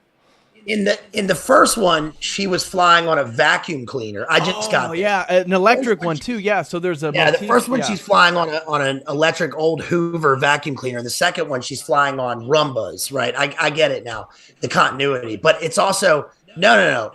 She's flying on AI, self-thinking, self-driving, technocratic, transhumanist, the little drone sweepers. Yes, that allow her to hover through the fog. And they save them, right? Because it eats the salt of the circle that they're in. So the drones always come and they aid in some way. They're kind of mindless, but they're also helping them. Yes. Which is totally indicative, again, how I see this stuff at a larger level. There were a few elements in that, and I think that one side of that is they're trying to show, like, as exposition, that things have changed since the first one was made. Right. Oh, in 93, that was so long ago, and we were young, and now we're old. And look how the technology's changed. One example was when they went into the house and Alexa was speaking to them. Yeah. Yeah. Exactly. That, and they said, "Oh, there's a woman trapped in a box in there." Right. And it's like, oh, ha, technology's come a long way since 93. But it's also like, no, but you shouldn't be horrified at the woman trapped in the box. You trapped the children in a exactly, cage. And that's the irony, and it makes you think, what is the difference? Right. What is the difference? You know, like you trapped a child in the body of a black cat for all eternity. Yeah, for eternity, right? It was an eternal spell. I guess they're horrified because it's a woman. That's why they're horrified. They trapped a woman's voice. That could be it. That's a good point there. That's a good point.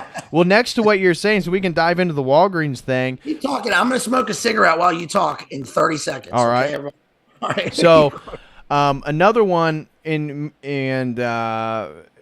can get into this when he gets back, is the female youthful appearance. So there's a scene in the second one that is really interesting, and that is these witches sort of okay, let me explain. The main protagonist, this high school black girl, she is given the black flame candle, which is a black candle, by the black magician, meaning the black man who is the wizard who runs the sort of house that the Sanderson sisters are. So he gives this candle to the main protagonist for her 16th birthday. Well, her and her friend then go where to? The Forbidden Forest to light it on on Hallows Eve in front of a full moon, and of course she's a virgin, and it becomes known later that the magician deliberately gave it to her and not her friend because her friend's not a virgin and she was. So there's a joke there later in the movie, but the main protagonist lights the candle, basically brings the sisters back, which is a really interesting scene because it looks like they're literally coming out from hell. Like there's the ground splits open, red lights look like they're flying through it. All of a sudden, the Sanderson sisters appear.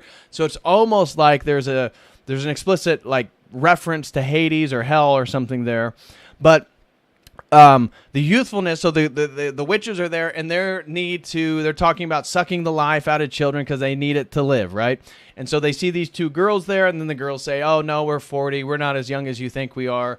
We're so glad you're here," because they're quote unquote terrified, petrified that they're in front of the Sanderson sisters. And this leads it going into the Walgreens because they said, "Oh, now we have you don't have to suck the life force out of children. Now we have whole stores, we have a whole industry to maintain your youthfulness." And so there's an explicit connection between females maintaining their youthful beauty and appearance to sort of magical power. And that's what brings them into Walgreens. And I think that's really interesting because when we look at some of these celebrities, whether they're using the foreskin of children and babies, or whether you look at, again, you can speak on this, maybe Peter Thiel and some of his business adventures.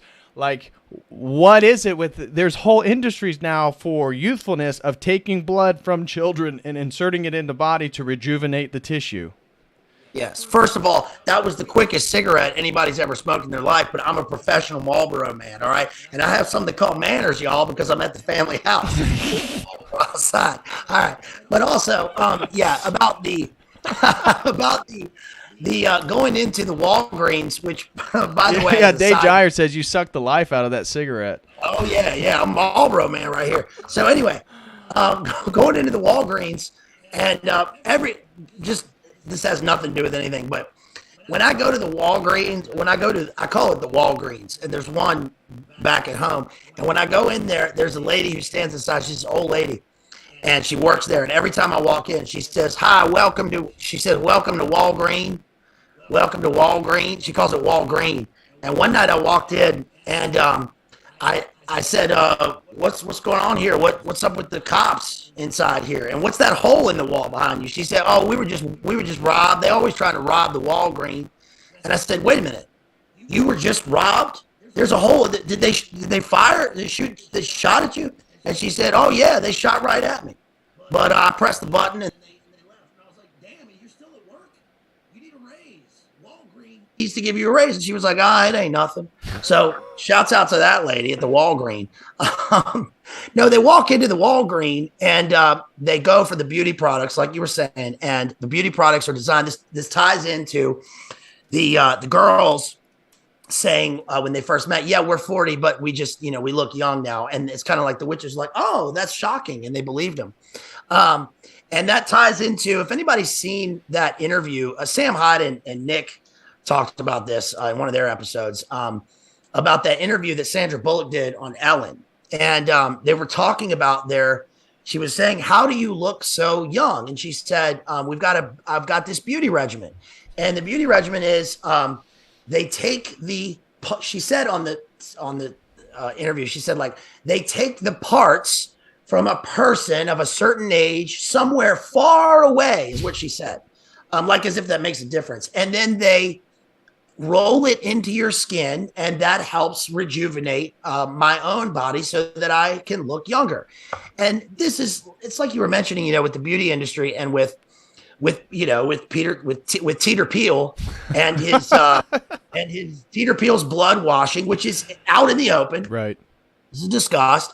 The oxygenation washing of young blood as part of a transhumanist thing to live forever, and that obviously plays a role. It explicitly so in the film. And they're told that, like, they don't have to consume the life energy of somebody anymore, alone in a hovel. Now this is everywhere.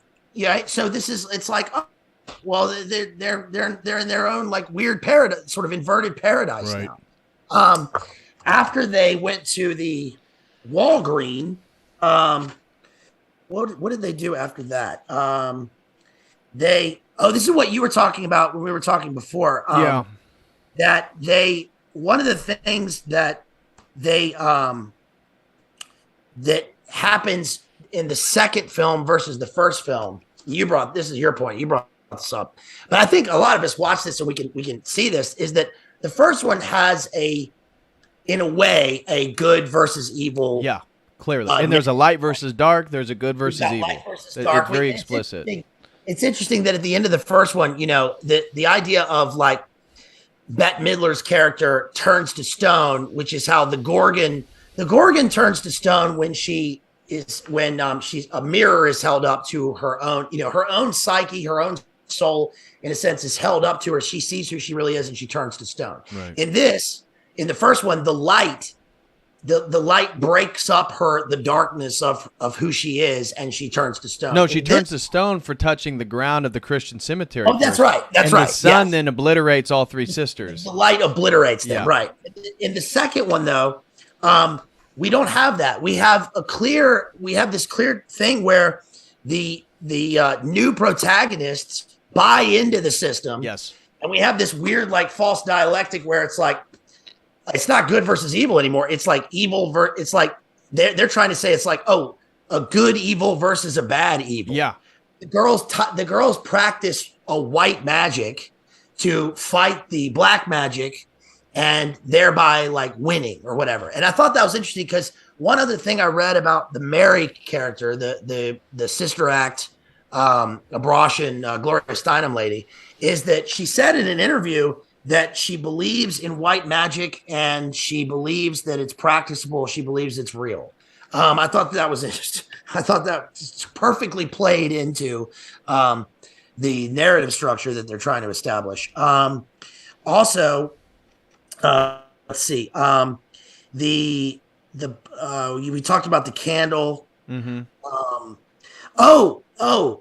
The magician, the black magician, mentions at one point how he made the new candle, and he says it wasn't pretty. And that was a reference to what I talked about at the beginning with the gibbet grease, the gallows grease. I thought it was interesting that the conjurer practices necromancy. I mean, look, he is in their hovel from the first one. That's what he builds his store. So it's like he is corporatizing and monetizing the witch's hovel from the first one and their death spot. And then he practices a form of necromancy and then immediately regrets it. Right. They also there's something about a binding contract.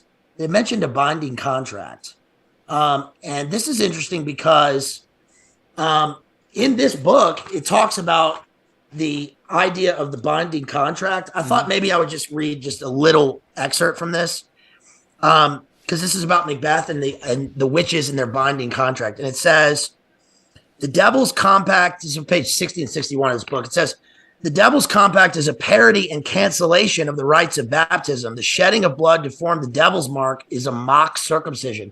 The pact is an anti-baptism certificate. In the baptismal formula, one renounces the devil and all his works. In the Devil's Pact, one renounces the renunciation. This bond includes one in the Christian community, which Pauline scripture calls the saved souls bond of peace in Ephesians and bond of perfectness in Colossians. There's even a reference to the white baptismal gown in Macbeth's lament that the great bond keeps him pale. And then the terminology in the play for the sealing the knight is like a pun on sealing the spirit. And knight, as the canceller of baptism, seals its followers with the devil's mark. So that plays into one of the themes in the movie that's kind of overlooked in terms of this is like a motif for all witches in movies, and that is why they come at night. I mean, it's kind of obvious on the surface. Why do witches ride at night? Why are there storms?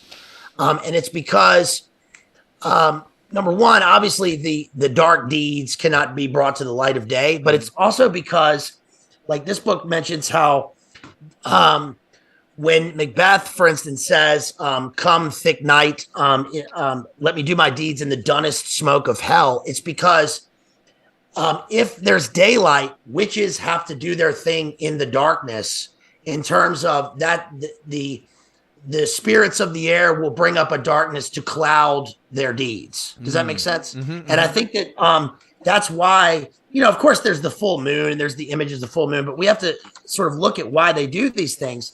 And that certainly plays a role in the film. I mean, we only see the witches in the daylight really at the beginning of the sequel, right? When they're young and they're in the daylight and they run into the wilderness. Right. Every time we see them at night. Right. And connecting with the passage that you read from that book, in the first one, both Binks and Max. Binks has to dive into the water and gets on the hydro wheel to get up to the sort of attic of the group. So he's covered in water. He goes through sort of baptism, and he's an oppositional force to the witches. And, and Max turns on the sprinkler system, which makes them think, and so he and then them are covered in water, and they're also a sort of oppositional force. So you can see, I think there's a subtlety there of a sort of baptismal motif or symbolism in regards to what you're speaking to.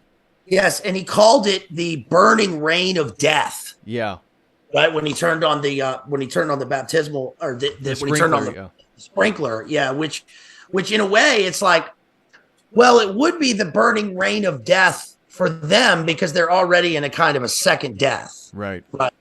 So the sort of a baptismal water, metaphorically speaking, would. Yeah. And it's also interesting to think that these witches and the avoidance, again, for the pursuit of these child life essence, they're obviously like running away from Judgment Day.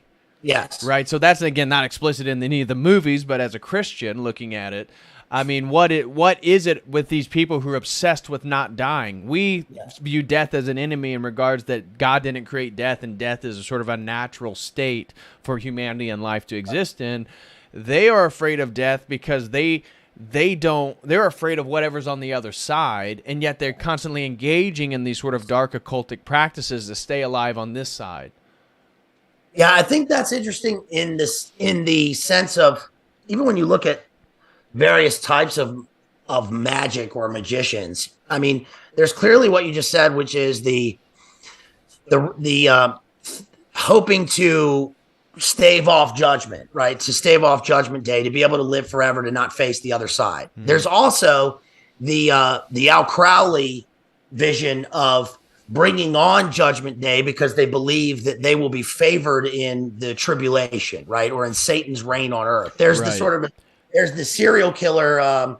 We just mentioned this in the Jack the Ripper stream the other night about David Berkowitz. Berkowitz said this, Jeffrey Dahmer, that they believed that like the more souls they could collect on Earth, the more slaves they would have in hell, right? And I think that I think it was interesting that the image of when they cast the two girls into the dungeon, right, and then they took away the staircase, they took away their ladder. Mm-hmm.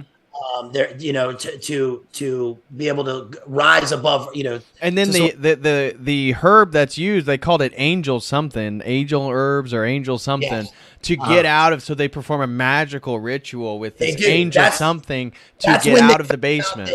Yeah, that's when they found out that, instead of, by praying or... don't pray. I'm a witch. I'll just perform magic. Yeah. Oh, you're a witch. Remember when you were young and you played with those tarot cards? Do a spell. And she's like, I'm going to tap into my ancient ritual magic. Yeah. And what do? They weave a circle around him thrice. They say, lift the curse and let us out. Lift the curse and let us out, which is pure... That's pure Weird Sisters in Macbeth because it's trochaic in rhythm.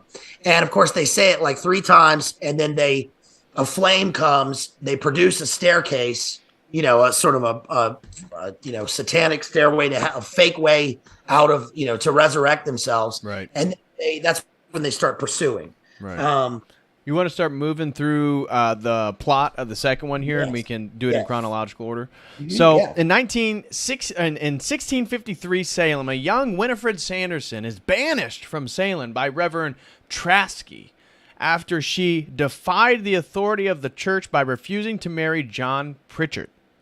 Rather than let her sisters, Mary and Sarah, be taken away from her, Winifred escapes with them to a nearby forbidden forest. There, they make the acquaintance of the Mother Witch, who you said was Hecate, again tying that back to Macbeth, who gifts Winifred her magical book for her 16th birthday. Oh, her little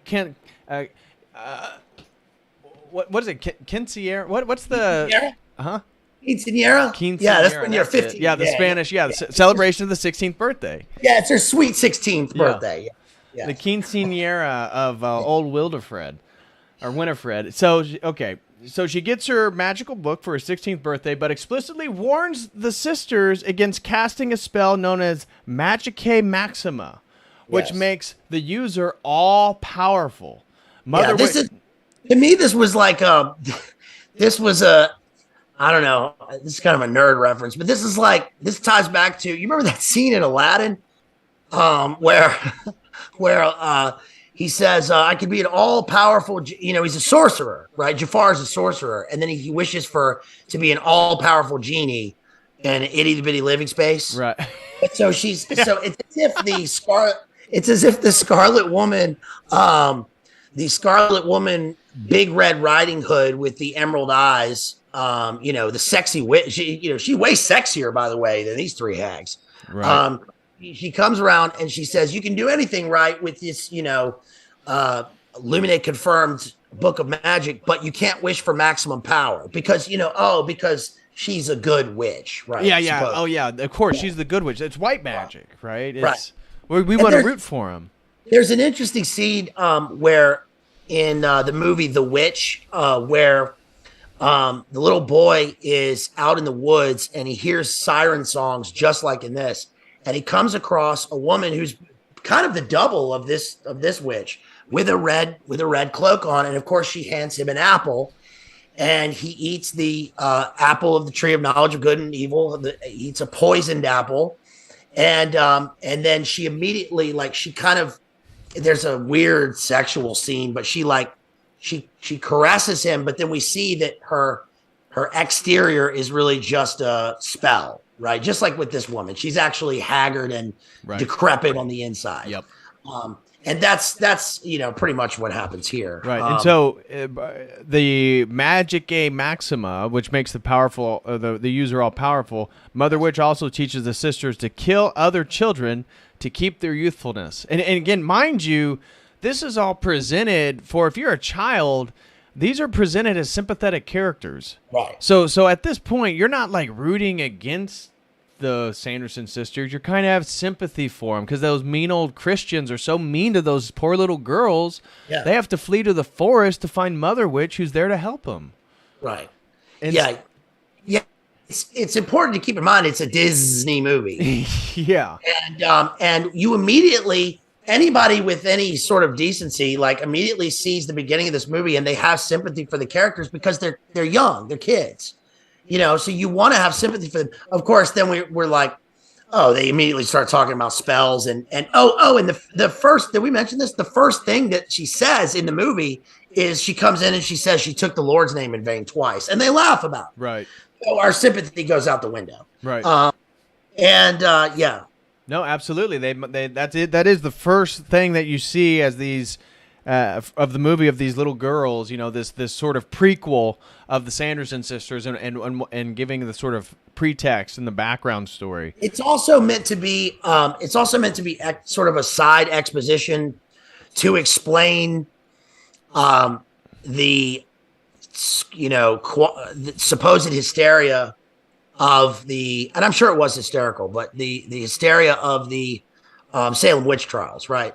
Which again, Rachel and I covered the fact that even in this, when we have, it's like, no, we have the town going crazy, but it's like, no, these are witches, right? They are right. And then when they cut to the boy that was supposed to marry the girl, and he's like, listen, all three of these girls are ugly, and they're like, shut up. But he's right.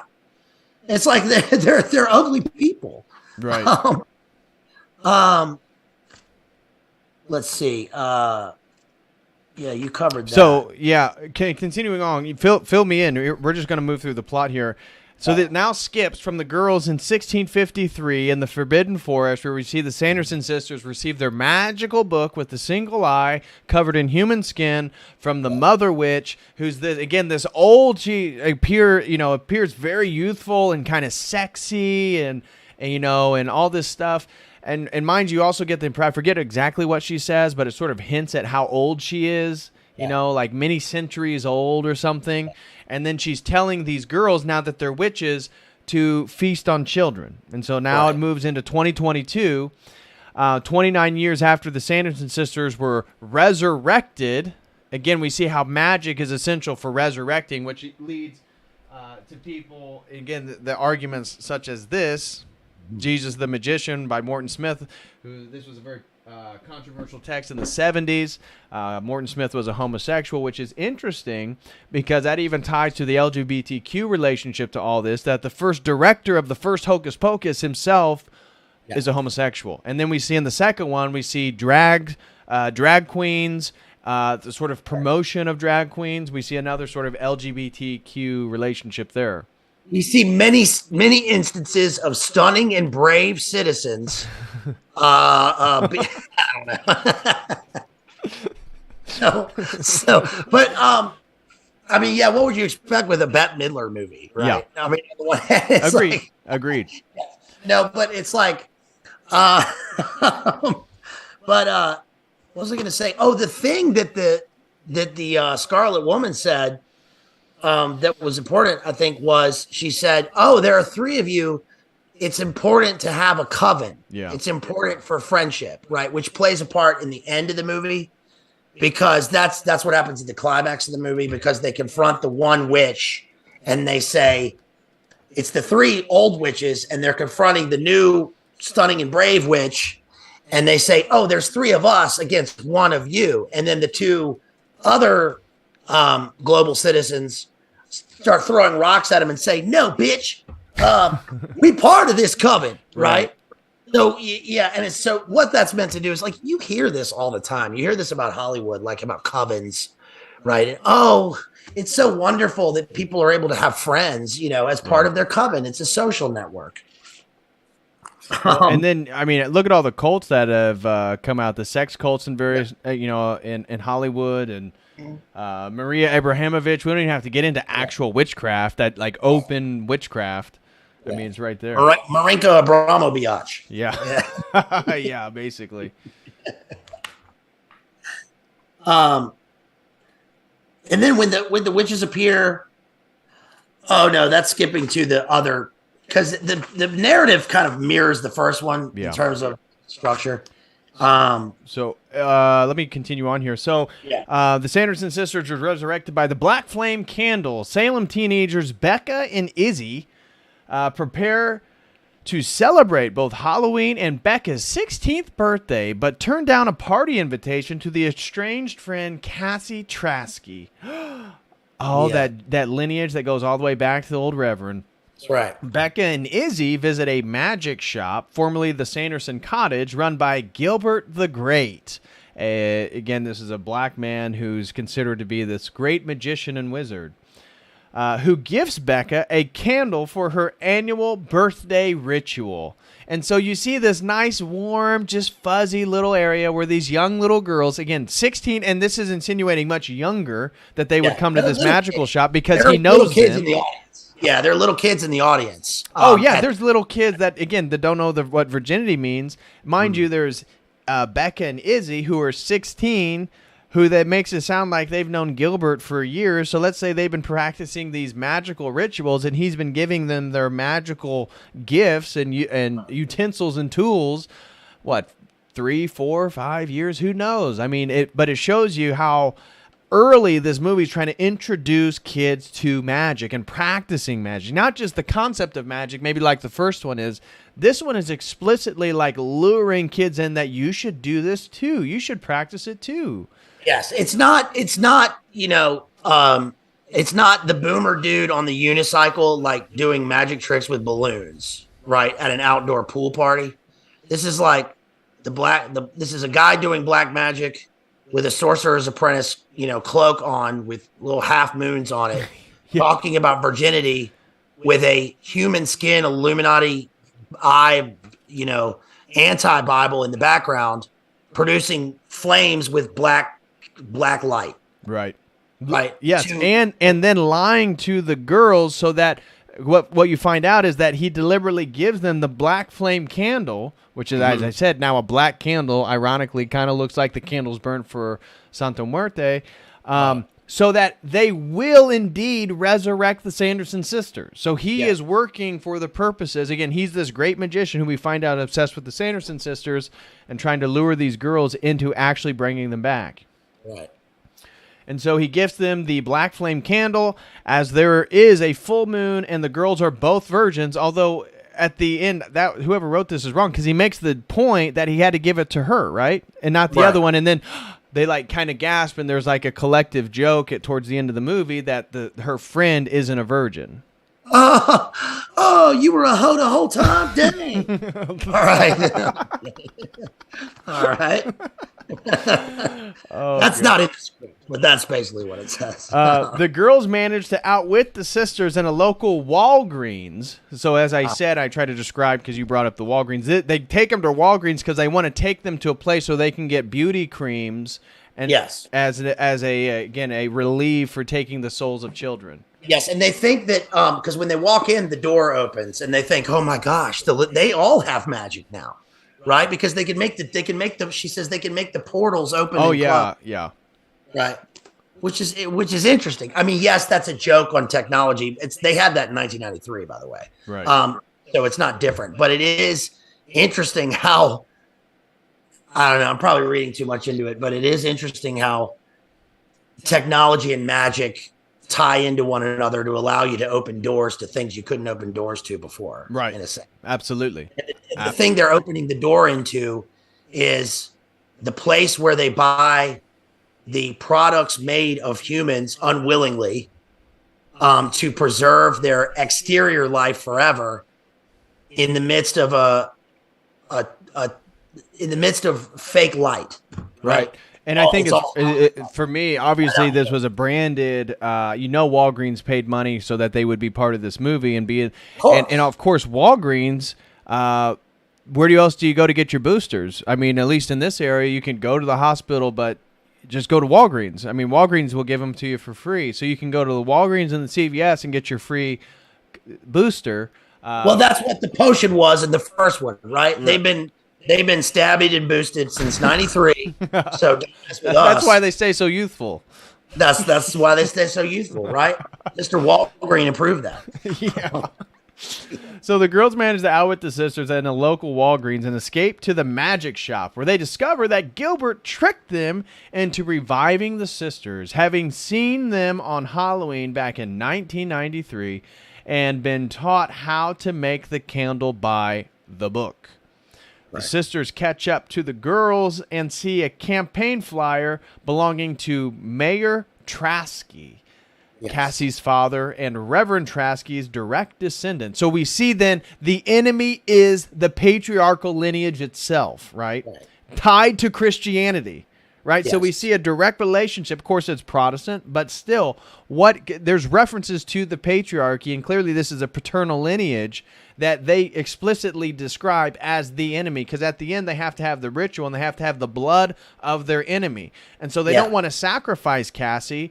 They slit a little piece of her sort of neck and they get a drop of her blood because the patriarchal lineage of Reverend Traskey is the enemy. And I think that is so appropriate for witchcraft, generally speaking.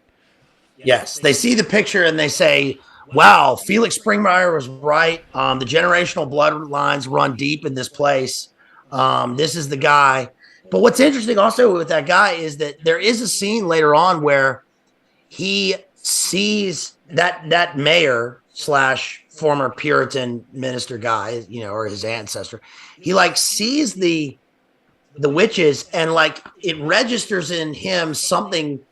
It's like he's accessing the, I don't know, AJ would say, I access the memories of my ancestors in my skin suit.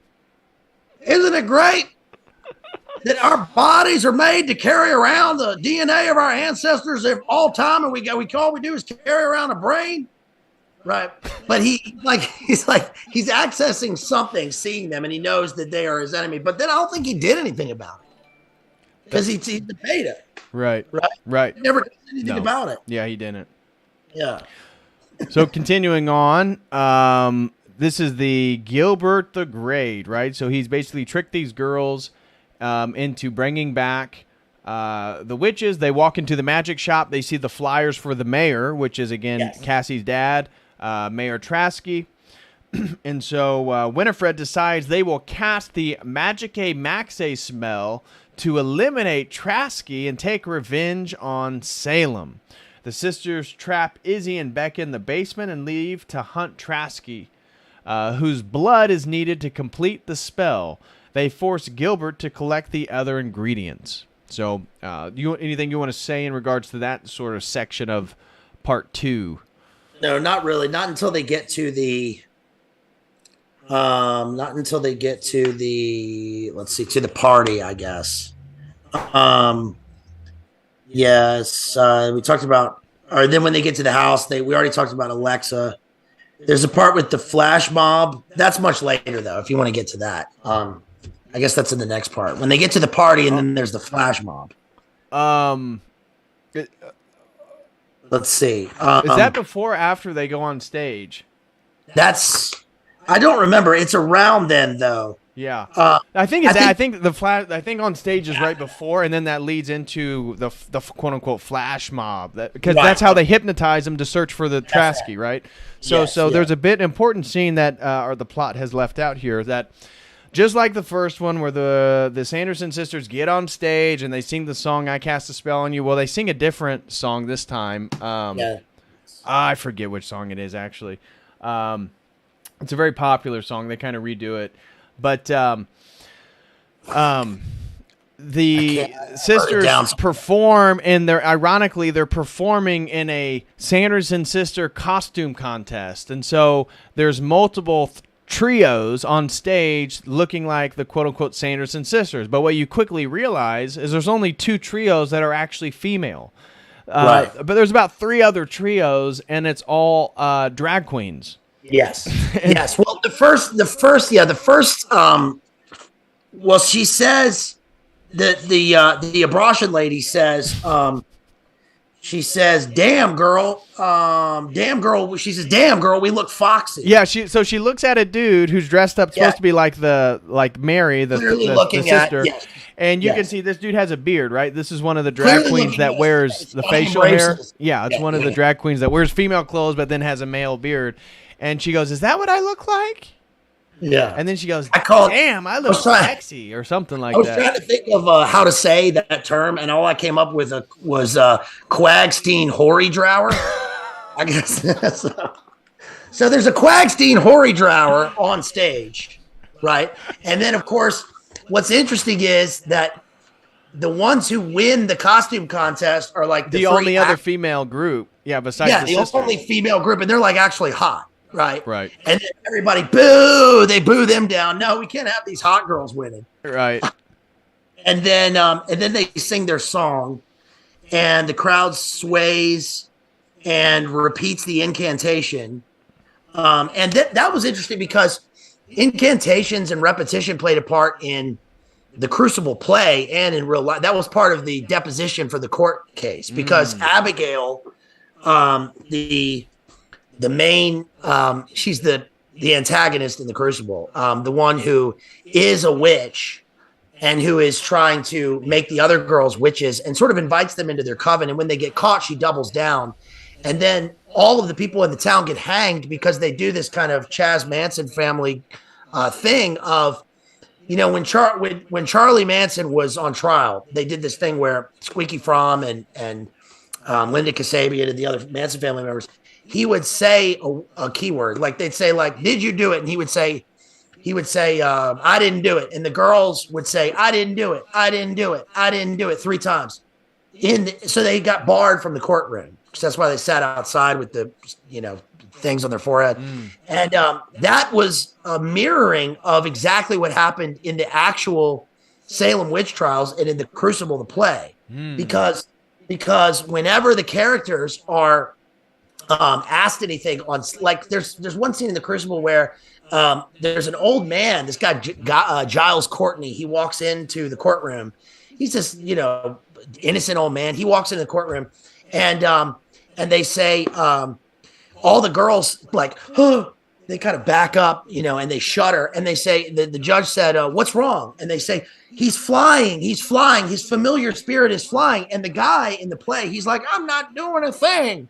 I'm just here." He's obviously innocent, but they condemn him and they hang him because of the mass.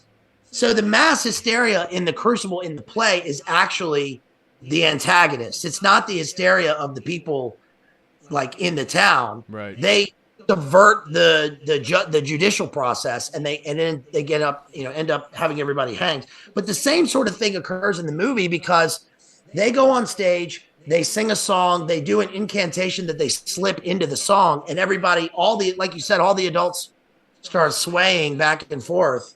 And they're already like in costume, right? They're already doing their roles, and they just slip into it. And everyone in the town is a sheeple. Right. Right. Yeah, they start doing a Thriller dance in the street. That's when I forgot. There's a scene where the witches are like going from house to house, and they're like looking in the windows. Did you notice the scene where they look in the window of the house?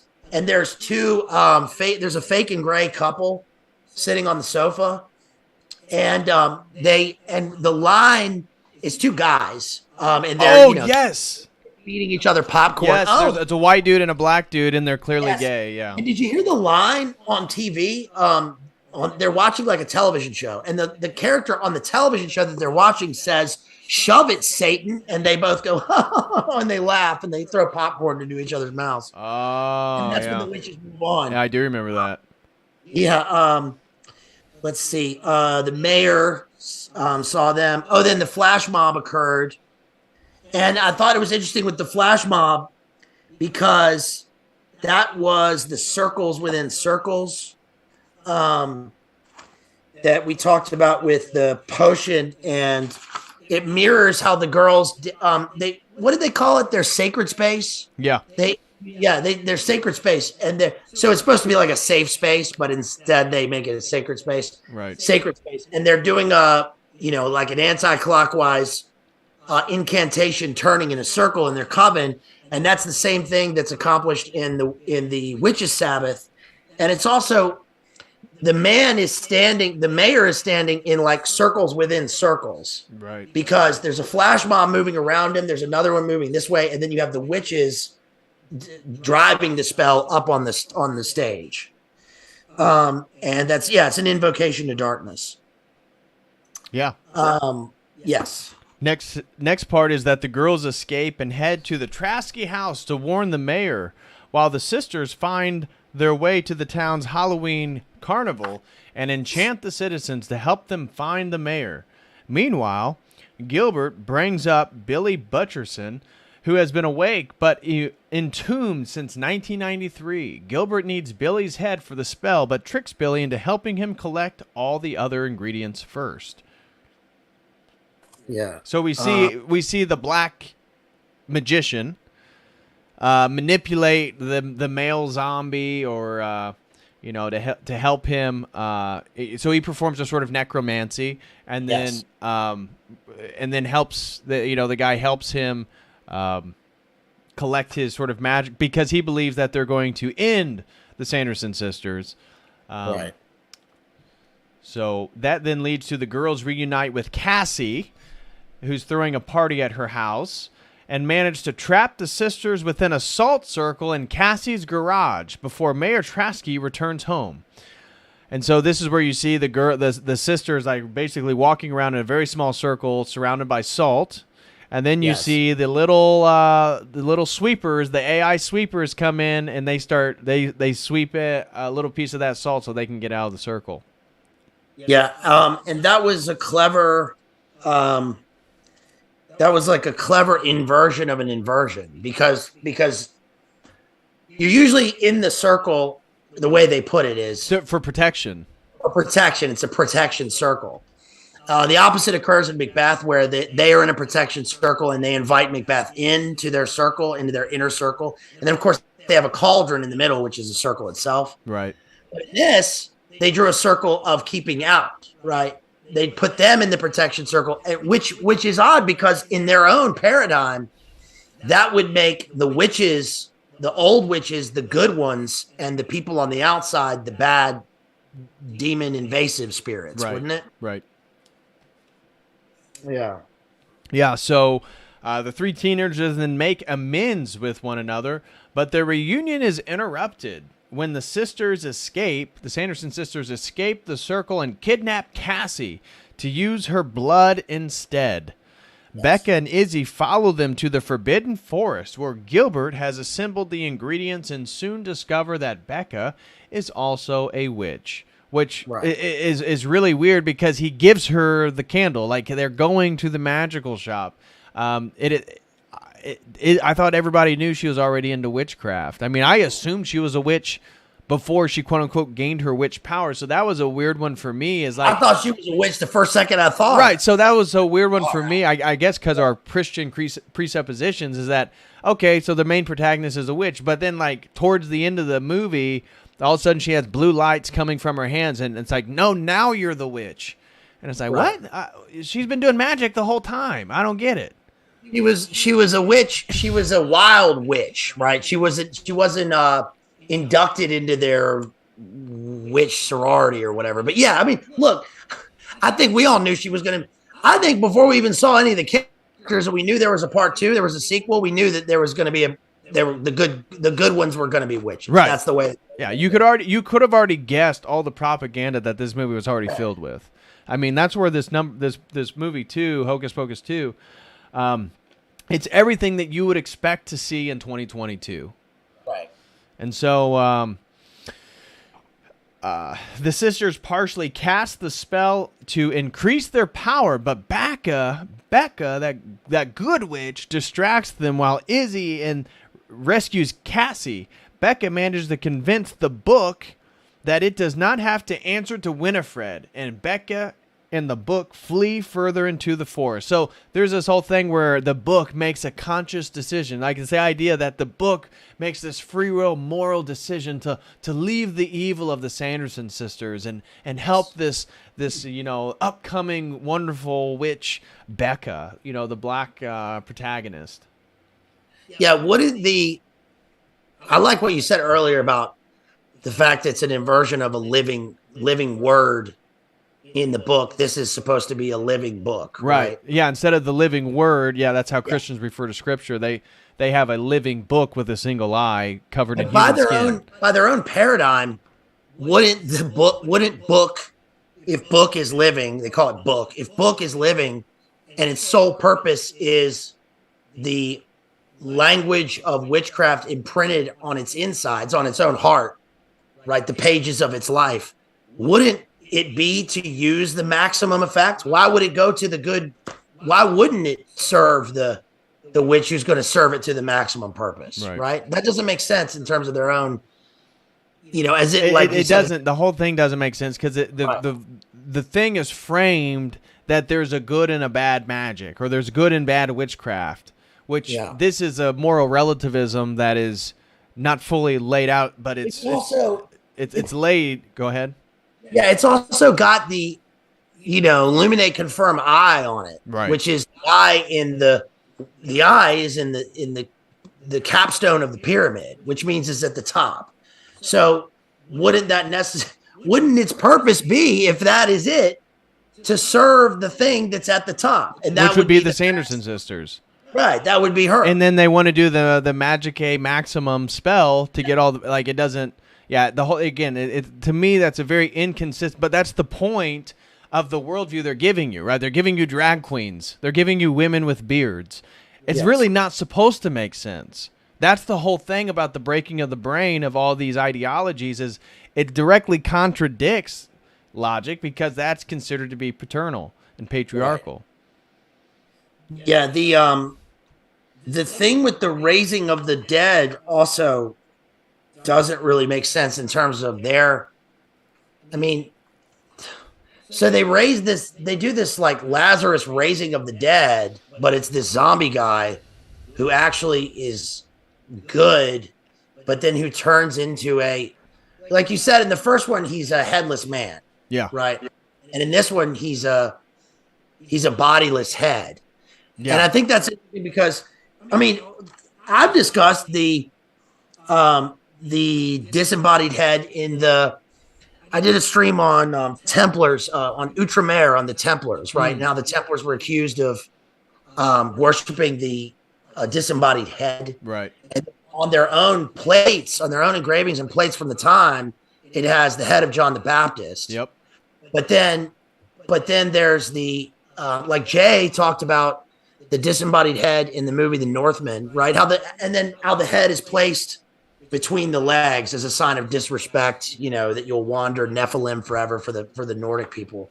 But this guy, he's a disembodied head, and he has the power or whatever. He holds truth or whatever. And then like when they do their spell, the portal opens up like right at where his feet would be. It opens up right in front of him, doesn't it? It goes up into the sky. When they figure out that they have their little powers, of course, when the three witches, when the other two, when they figure out that they also have powers, that they're gonna turn against each other, right? Right. Yeah. That which is So what you're highlighting is that during this period, so the book shows them a warning about the Magicae Maximum spell, stating that whoever cast it must give up what they cherish the most. And so the girls agree to warn Winifred of the price of the spell, but are too late. Winifred becomes all-powerful as Mary and Sarah fade to dust. So right before they fade to dust, as is they did in the first one, from the sunlight, they both acquire these sort of magical powers, and they can shoot lightning out of their fingers, and you see that the main protagonist can do this too. Now it's like the main protagonist, and then all three of the Sanderson sisters. It's not just Winifred, but all three of them have this power. But they only have it for like literally a minute, because then they just dissipate, because Winifred does this Magicae Maximum spell, which you get all the power, but you lose what you love the most, which of course she loses her sister, she loses her coven. And so the girl, as if she cares, right? As if she cares. But that's the whole thing about the magic, is it is manifesting your own will, and it's a sort of self worship. And so Then that's where again it flips it again. It's an inversion of an inversion, because you're for the Sanderson sisters when they're escaping those old mean Christians into the Forbidden Forest. Then you're with the main black girl, the protagonist, who's trying to stop the Sanderson sisters. But then it comes to the end, and the black girl's just trying to save the Sanderson sisters, and then she's just trying to save Winifred from herself. And then Winifred loses her sisters, and she just performs a ritual because she cares about her, so that she'll dissipate too. Right. So then at the end you're left with, I root for the main protagonist, and I'm so glad the Sanderson sisters can get back to where they are. I wonder if there's going to be a third one. Whereas watching it when the two sisters are obliterated, and we have Bette Midler standing there in the middle, and she says, my immediate thought was, no, she's lying. She's going to trick them into giving her the book so that she can have ultimate power, because surely she doesn't care about the sisters, because that fits what they've been doing the whole time. Right. The two sisters have been serving her. Right. She does nothing for them. Right. She doesn't care. Why would she? She worships and follows a master who's the father of lies. Right. Even this book talks about how when Macbeth lies in the play, it doesn't matter because it's in the service of his truth, which is a lie. Does that make sense? Yeah. It's like people talk about my truth. Well, it doesn't matter any objective truth to them. It only matters what is important for them. Right. So in other words, telling a lie, as long as it's self-serving or Satan serving or whatever, doesn't matter. So again, it doesn't work at the end. Yeah. And it's obviously because they had her do that as a kind of a self-sacrifice, because they were like, we learned from the first one where the guy actually he was willing to sacrifice himself for his siblings, right? For his sibling, for his actual, for his blood, for his family, right? For his family, for good, for virtue, right? But in this one, it's like, she's going to really in the protection of innocence and purity, right? Right. And protect, because that is the archetype of what men do. Again, we are the boundaries. We protect women and children. We protect that which is vulnerable. We protect that which is pure and innocent. And so there is who's doing the protection in the second one? Well, all the men are weak, and there is no quote unquote good side. There is no side against magic. It's all magic. It's all magic. Yes. What a shitty town. I know. Who wants to go to Salem? So Winifred becomes all-powerful as Mary and Sarah fade to dust. Winifred grows despondent and begs the teenagers to use their newfound powers to save her sisters. And so what do we see? This all-powerful witch has no power to save her sisters. But, of course, our young new witch can. While they cannot save the two, Beck and Cassie and Izzy join together in a coven. The climax of the movie! They all become one coven and cast a reuniting spell, and Winifred happily fades away to be reunited with her sisters. The girls are joined by Gilbert and Billy, while Billy starts to fade away, realizing that all of Winifred's spells have been undone, and relieved to finally be headed to his eternal rest. The girls decide to give the book a new home and continue practicing their magic. As they walk off into the night in a similar manner as the Sanderson sisters, as they leave, a bird identical to the one that Mother Witch had shapeshifted into flies overhead. Yes. Yeah. So again, the second movie begins and ends like the first one did, with the hovering spirit, right? And of course, the raven it begins with this raven, and in Macbeth, Lady Macbeth's familiar spirit is the raven. She says, when she sees Duncan coming into her castle, she says, the raven himself is hoarse that croaks the fatal entrance of Duncan under my battlements, right? Which means, in other words, her familiar spirit, or this bird of death, is announcing the fact that the king is coming into her castle, the place where she is supposed to keep him safe, right? It's their home. She's welcoming him in the door, but it's a fatal entrance into death, because she's going to cause that death. And so, again, the same thing happens in this, where we have this demon spirit descends upon the town. We have all this nonsense happen. nothing really changes because the whole thing was that the witches wanted eternal youth and they passed it on to these people who are now young. Yeah, and they the way they walk towards the end makes you think that what it is they've now replaced the Sanderson sisters. Right. We also have the sense where the witches, the viewer doesn't see the witches descend into the fiery damnation of hell where they want to be anyway. Instead, they are obliterated. It's like they never existed in the first place. So to the witches, it's like, oh, that's good. I never have to face any kind of judgment. That's what the viewer sees. Right. And then we have this passed on as a legacy to this new generation or whatever. Yeah. And then it's insinuated that we all just make it to eternity, right? So it's like everybody gets to go to eternity. Billy gets to go to eternity. The Sanderson sisters get to go back to eternity. We all just get to go back to eternity. Duh, that's what happens when you die. There's no judgment. There's a great moment involving Thora Birch in the first one where you remember like they figure out that the black cat is the guy, Binks, right?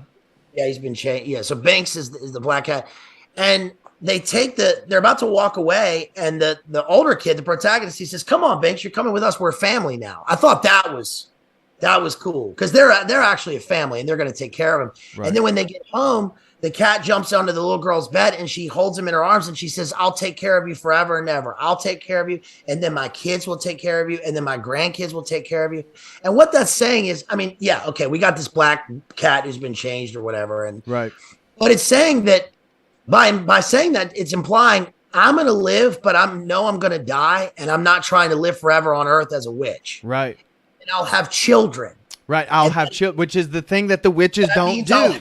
A family, right? I'll have a family, I'll have children, and then they will have children, and then they will have children, and it'll keep going like that. And then it also ties back to tradition, because that would be a tradition of understanding. That would be a tradition of realizing magic's real, understanding what not to do. There's a spiritual reality. So now there's insinuating a tradition to be passed on from parents to children, which is exactly what is absent in the second one. There is no tradition. It's 2022. It's like going outside of the world. Like nobody's Christian. Nobody gets what's going on. Everybody's going to fall victim to the magic. Yeah, she wants to care for a helpless creature, and she wants her family to do it, and that implies gentleness and a spirit of virtue, right? Right. She's not like, I'm going to get the witch book and turn you back into a human. Right. She's like, no, I'm going to take you. It'll be all right. But I'm going to die, but then my family will take care. Which is what Allison tries to do in the first one, and that shows where the book is. Right. And then that ends the idea that they're going to ever use the book to fight what the book does. Right. Right. Where the second one is all about getting the book and continuing what the book does. Right. Yeah. So, well, brother, that basically wraps up a full analysis of Hocus Pocus 1 and 2. Is there anything you want to say specifically about these movies before getting into some super chats? I think Andrew Wilson was wanting to hop on and say something real quick. Yeah, I think the last thing is that, it's important to keep in mind that the book is a grimoire. I forgot the mayor / Puritan guy. When he becomes the mayor, he has that moment of awakening when he sees the apples. He's at the fair and he sees that they're like selling the apples. So the apple reminds him of the poison apple of the witch, right? And it reminds him of the Eve apple. Let's see. Another thing was there were a couple of good language elements in the second one. I did like how the new protagonist, little witch girl, there was a part that I appreciated where she said, the kid said something about, you can't inference that. And she said, inference is a noun, not a verb.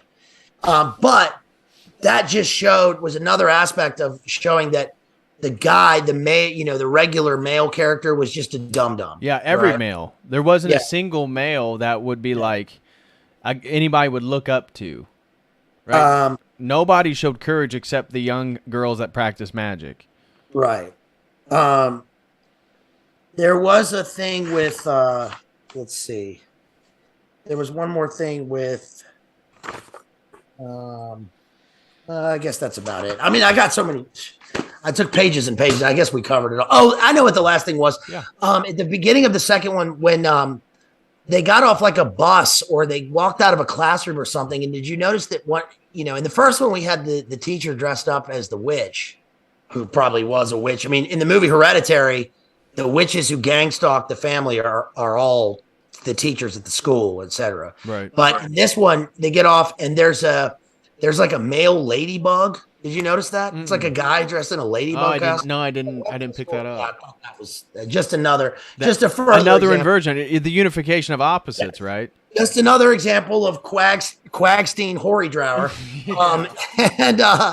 And yeah, I guess that's about it. Before you get to super chats, thank you so much for having me here again. I really appreciate it as always. Of course, brother. And listen, you guys out there, make sure you send your super chats into our homeboy DPH right here, COTEL. Make sure you smash that like, leave a comment afterwards, and please think about going over to my channel afterwards at Bazed Lit Analyzer and hitting that subscribe button. Your link is in the video description, so anybody can find you there. Just click the video description, and then you'll see it says follow Bazed Lit Analyzer, and just click that link. Yeah, don't think about following me. I got a bunch of great stuff I'm going to cover coming up for this Spooktober, trademark JD. I know. Well, we should do some other ones on some Halloween stuff leading up to October 31st. There's a bunch of them. There are a lot of them. Yeah. I was thinking while you were talking, when you brought up Aladdin, it'd be fun to read 1001 Arabian Nights and actually do an analysis comparing the Disney Aladdin to some of the historical, aspects from that book. Got it right here. I'll show you my copy. I got a collector's copy. I can just pull it from the old library here, you guys. See. Sweet. Yeah, I've never used it, so I need an excuse to I need an excuse to read it because my time's so consumed. I either have to read for school or read for a stream that I have to make it a stream topic to even make it feasible for me to actually read something. Yeah. So that'd be an interesting topic. Of course, not this month, but in the future, that'd be potentially interesting. My big one coming up is American Psycho. We're going to be covering that. Of course, I ordered the book back home, so I got to wait till I get home on the weekend to read. But I'll tear through it in a day and cover American Psycho. It's going to be on the book. I mean, I've seen the film a million times, but we're going to be covering the book. And we've done Bret Easton Ellis before with Lunar Park, but we're going to be covering that. That'll be fun. And but that's about all I got. So thank you. Appreciate it. Yeah, no problem. Guys, go follow our buddy Bazed Lit Analyzer. Now, here is Andrew Wilson's going to hop in real quick. Let's see what our buddy Andrew has for us. There he is. You hear me? Mr. Wilson, is that you? Yeah, can you hear me all right? I can hear you. Yeah, we can hear you. Hey, I just wanted to pop on real quick and just say congrats on reaching 1,000 subs. Thank you. You got to monetize the channel? Yes, sir. Thank you. I'm in the process of doing it. So, hopefully it'll get all approved. And thank you, because that's thanks to you and DPH here and all of my people who watch me and have supported me. And I really appreciate everything that y'all have done for me. Thank you so much, buddy. Appreciate it. Of course. Wait, brother. I didn't do anything. We just made fun of some leftists and shit. It's like, I don't feel like I did anything really that was that pertinent. I was just like, hey, Raspy, let's clown on some lefties real quick. And you were like, well, all right, we'll go mess around with these leftists real quick, right? I mean, that's kind of what happened, really, wasn't it? That was good. I appreciate it. So yeah, that's all, man. I didn't want to bogart any more time. No. Thanks for letting me come on and say that. But congratulations, big congrats. Send me over whatever information you want. I'll put it up in the community tab, and we'll get some thank yous over your way. Huh? Awesome. Thank you so much. Appreciate you. All right, man. Have a great night, guys. Hey, God bless you, Andrew, and the family, man. What are you up to? Me? Well, I mean, I just got done doing that Vosh versus Martinez debate. Oh, yeah. Oh, how'd that go? I didn't see any of that. How'd that turn out? As a neutral arbiter, I can't comment on what my thoughts on the debate were, right? Okay. But, just describe to me other people's reactions to it. Don't tell me your opinion. Well, just most of the internet at this point thinks that Vosh completely and totally destroyed this guy. That's what their take is. I didn't say that. That was not my take. I'm just telling you what they said. Huh. Yeah. Interesting. Well. Yeah. Yeah. I mean, it got. You remember that debate that you did with Adam Green? It kind of got little bit blood sporty, right? I remember. I vaguely remember that. Yeah. Yeah, I vaguely remember that. This one was like that. It got very blood sporty, and at a certain point, I just kind of went, well, these guys really want to. If they were in the same room, they would have tried to have killed each other, you know. So you just kind of like, all right, at this point, they don't really want a moderator, right? So I'll just kind of watch and hope that this goes okay. There's a certain point where you just can't do any more than that. You know what I mean? So I do know that we have a big new ager coming up for Mr. Patrick Carey. Oh yeah, tell me, are you able very to good reveal faith? anything about Can't this? say any more about it right now live. Okay. Right? Can't say any more about it live. There's another guy who's going on very soon with Jim Bob. They're going to debate the elixir of life. And that was the dude that you had. That was the really condescending guy that was with you and Jim Bob. Mm-hmm. Yeah, that one's going to be interesting to watch Jim Bob and him go at it. But yeah, we have a very large new ager who I've been working with. He's a pain in the ass, and I'm happy to say that because I've called him that to his face. But we're going to get this debate going, so I'm looking forward to that. We got a lot of huge debates. Yeah, wasn't up, that guy's so. name like Spirit Man or something? Something kind of corny like Spirit that. Man. And then he's a Spirit Hegelian. Man. He's a Hegelian, and I know Hegel better than he does. I mean, it's just that was hard to listen to because just somebody kind of pretentiously and pedantically speaking down to you and Jim Bob about Hegel, about like minor details that, of course, you're not going to know unless you dive into Hegel, and who would? Why would you? And so that was kind of annoying to listen to for sure. Well, the thing is that he was a philosophy major, but I felt like he needed to go back and I think he definitely needs to go back. Get the major looked at. Because, yeah, I don't think Phoenix University is sending out their best. What's wrong with Phoenix University? I got my engineering degree from Phoenix. No, so anyway. There's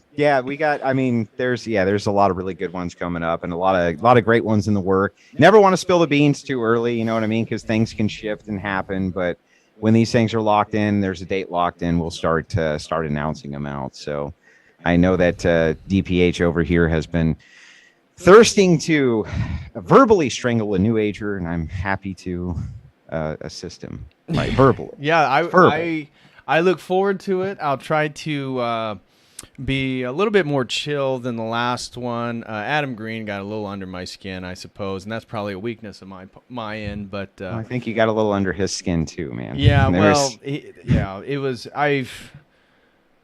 I hope this guy's a little bit more intelligent than the last one. Now it's difficult. He's a very relaxed guy. Okay, very relaxed guy. It's hard to debate somebody when they don't even know the words coming out of your mouth.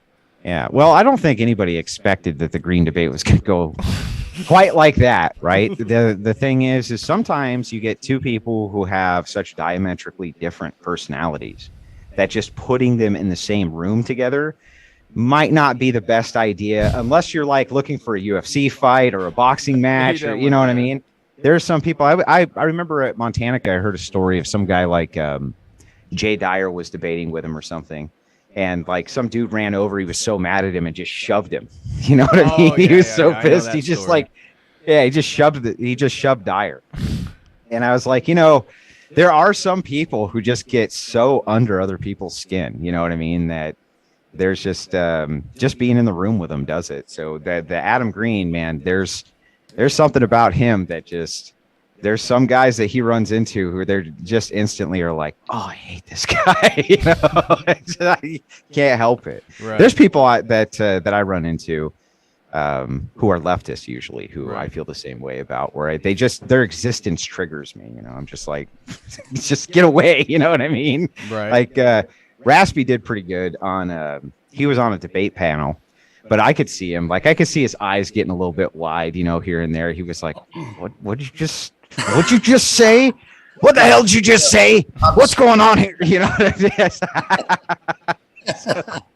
That was pretty good. But yeah, congratulations, man. I'm really happy for you. Thank you. I know both your guys' channels are growing. I'm happy to see that. Well, thank you, brother. Appreciate it. God bless you and the family. Appreciate you. Looking forward next time meeting up. And again, everybody go subscribe to Bazed Lit Analyzer. His link is in the video description. Go give his channel a sub. Really high quality content, and he puts a lot of effort into his streams, which I can appreciate. I know what it takes. So yeah, and we'll have on the community tab too on the Crucible, and we'll make sure to make the announcement of congratulations. But he's been in this community helping a lot of different people out, and it's just great to see people cross that threshold. It's actually really hard to cross that threshold. Yeah, the first 1,000 is definitely the hardest. Yeah, that was it. It's rough. They say it's hard work, but it feels fun. Yeah, you know. Well, you have to like what you do. If you like what you do and you're good at it, but it's still work. Yes. Yeah, it's work for sure. It's work. A lot of good friends out there who are very, very supportive and have been really good to me, really good to all of us. So thank y'all. Appreciate it. Yeah. Well, take care, guys. Have a great night. God bless, brother. You too. We'll see you at the next meetup. We'll go out and do some stuff and some things. Man. Oh yeah. Well, maybe we can meet up before then, but we'll definitely stay in touch and we'll talk privately about the upcoming debate. Will do, man. All right. God bless. Thanks, man. All right. Let's answer some of these super chats. So first super chat comes from Cold Smoke. It throws in $10 and says, "Thanks for everything, brother man. Stay strong." Well, thank you so much, Cold Smoke. God bless you. Next super chat comes from the Genghis Khan, who is a continual supporter of the stream. Shout out to Genghis Khan. Throws in $19.99. No comment. God bless you. Next comment comes from Dr. Vagisil. Dr. Vagisil says, "Oh boy, book title idea: The Science of Feelings: How I Learned to Stop Thinking and Love the Mob." Well, that's pretty good. All right. I'll definitely keep that one in mind, Dr. Vagisil. Thank you very much, and I hope you keep staying infection free. What about Dr. Massengill? Okay, that's different. Sorry. Genghis Khan throws in another super chat of $9.99. No comment. Thank you so much, Genghis Khan, for the generous super chats tonight. Next super chat comes from Day Jire and throws in $7.99. No comment either. Well, thank you so much, Day Jire. God bless you. Next super chat comes from Penny. Throws in $2. Again, no comment. Well, thank you so much, Penny. Thank you very much, Day Jire, and thank you so much, Genghis Khan. Shouts out to DJ, Genghis, and Penny. Big supporters. They're all sweet. Love them. You know Penny? Yes. Yep. Penny's based. Penny is based. Penny. Yes. Next super chat comes from our beloved Kristen and throws in $5 and says, "Excellent show tonight, fellas. I never saw the movie, but the nuances of the breakdown are very entertaining. Thanks." Well, thank you very much, Kristen. God bless you and the family, and I hope you guys are doing well. Thank you so much for your support. I really do appreciate it. Next super chat comes from the Real Cooter Brown, throws in $10, and the Real Cooter Brown says, "Have y'all heard Isaac Weishaupt's show on Hocus Pocus, where he delves into the details of the satanic ritual in the first movie and shows the Crowleyan connections?" Yeah. It's pretty wild. Great show tonight, by the way. Well, thank you so much, the Real Cooter Brown. I am not familiar. Bazed, are you familiar with that? Yes. Long time Isaac fan. Shouts out to Isaac out there. Shout out to Isaac Weishaupt. Yeah, he did a good one with his wife. That one's on his other channel. What is it? Breaking Social Norms, I think is the name of his channel. Okay. Maybe. It's his side channel. It's on YouTube. So that's a good one. Yeah, Isaac always gets it. I mean, he does. He does good work. And I heard that he's Christian as well. I think he's Orthodox, or at least moving in that direction. So God bless him and his family. Wish him nothing but the best. So again, the Real Cooter Brown asked if we had seen Isaac Weishaupt's Hocus Pocus, where he dove into the Crowleyan connections regarding the satanic ritual. And so I'll have to check that out. That's pretty good. Next super chat comes from the Frankie D, who I met in Montana. Shout out to Frankie D and the boys. Frankie D throws in $5. God bless you, brother. He says, "Hey, bro, glad I caught the stream. God bless you guys." Well, God bless you, Frankie D, and thank you so much, bro, for the continual support. He's been a very long-time supporter. Thank you so much, Frankie D. Next super chat comes from Genghis Khan. Throws in another $1.99. No comment. Well, thank you so much, Genghis Khan. Man, his hoarding mob must be doing well. Frankie D throws in another super chat. Shout out to Frankie D, throws in $3. He says, I think that Western men have a real desire for the maiden archetype, and I think we have a less developed understanding of the Jezebel Delilah archetype. I think that topic is taboo in Western society. In a way, it is not in the East. I have my own thoughts, but I'll let you take this one first, Bazed. What are your thoughts on the West and the maiden archetype versus the Jezebel Delilah archetype? Do you think that we privilege one over the other compared to the Eastern half of the planet that isn't so I don't global know. homo? I think the maiden archetype certainly. I mean, the maiden archetype is, as I would say that people understand it, especially in the Anglo-American world in general, is obviously from the chivalric era and comes from the sort of the end of the first century into, or it comes from not the first century, the first millennium, the mid first millennium into, it was sort of revitalized during the Victorian era. And it's supposed to be a code of chivalry that is prevalent in literature that is supposed to come out of the feudal systems and people's idea of the way that Christianity is supposed to be. Mm-hmm. I don't know about compared to the East. I mean, we did a stream on the Crusades talking about the difference between, the chivalric orders as it relates to this, like with the Teutonic Knights, the Knights Hospitaller, and then some of the Eastern orders. But that's about all I can say. I'm not sure about a misconception. I don't know. I'm not an expert. What do you think? My thoughts are that I can get the general intent of the question. I would say that the maiden archetype really isn't that desirable except for traditional men.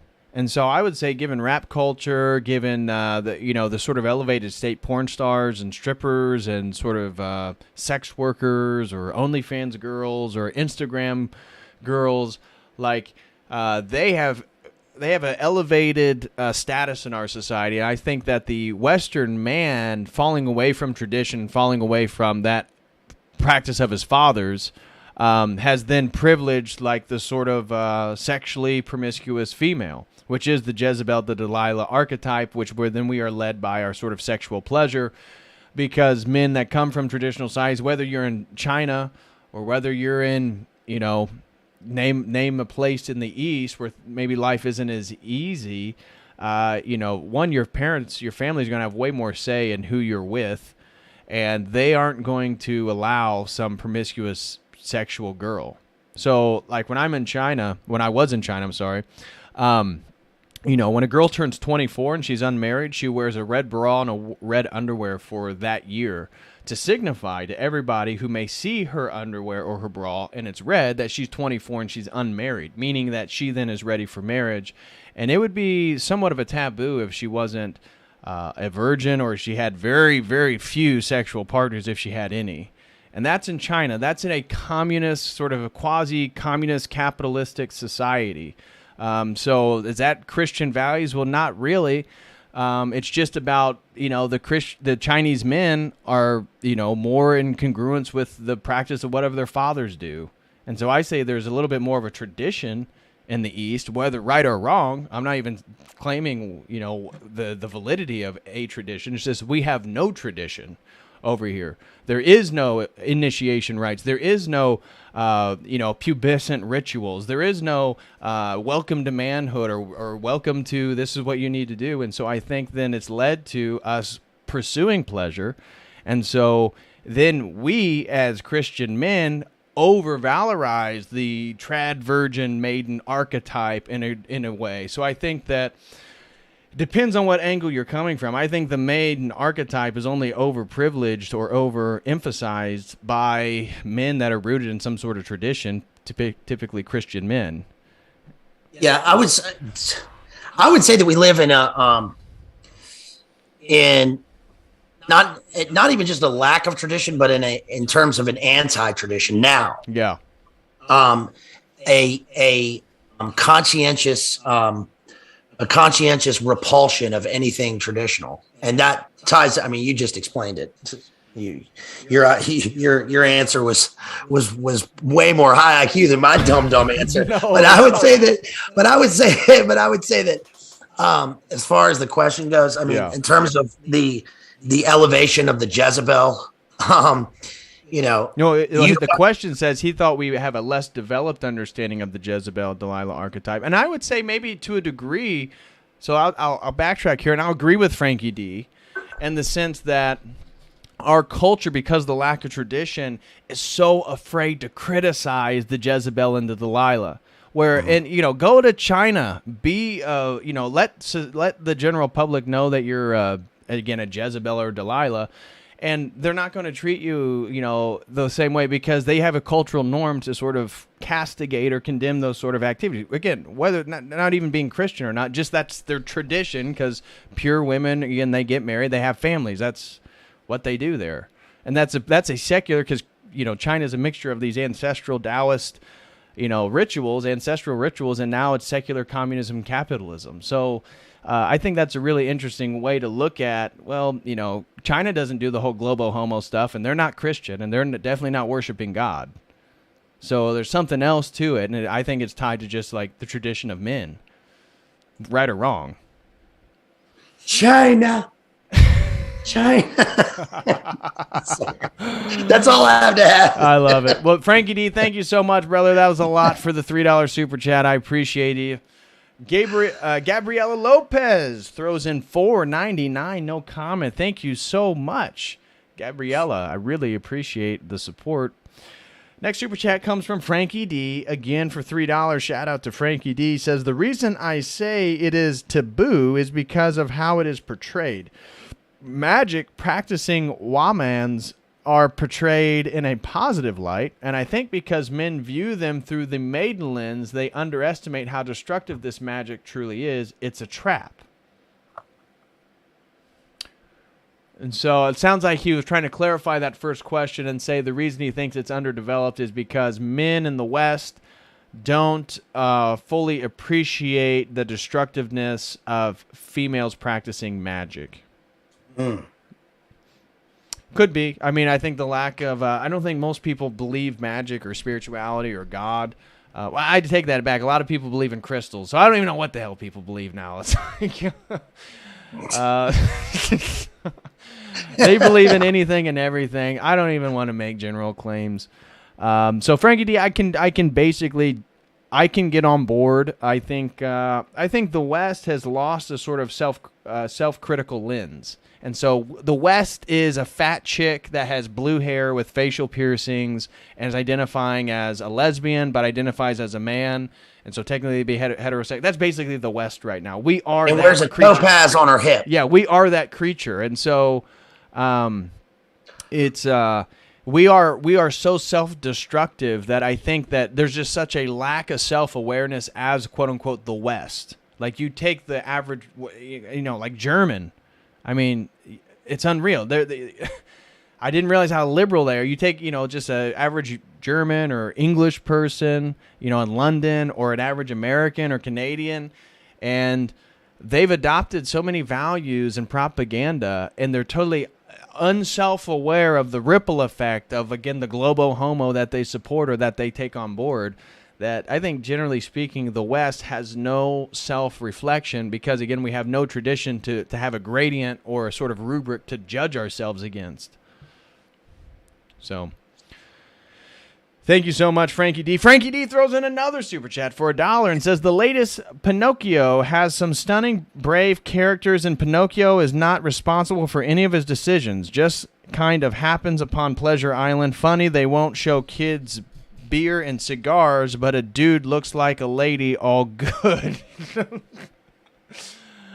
Yeah, I agree. I think it's funny how they hate cigars and smoking, but men with beards dressed as women are okay. Well, I haven't seen it, but my question is Pinocchio responsible for his decisions? I mean, he's not. He's a robot, right? I think the trick, he wants to be a real boy, right?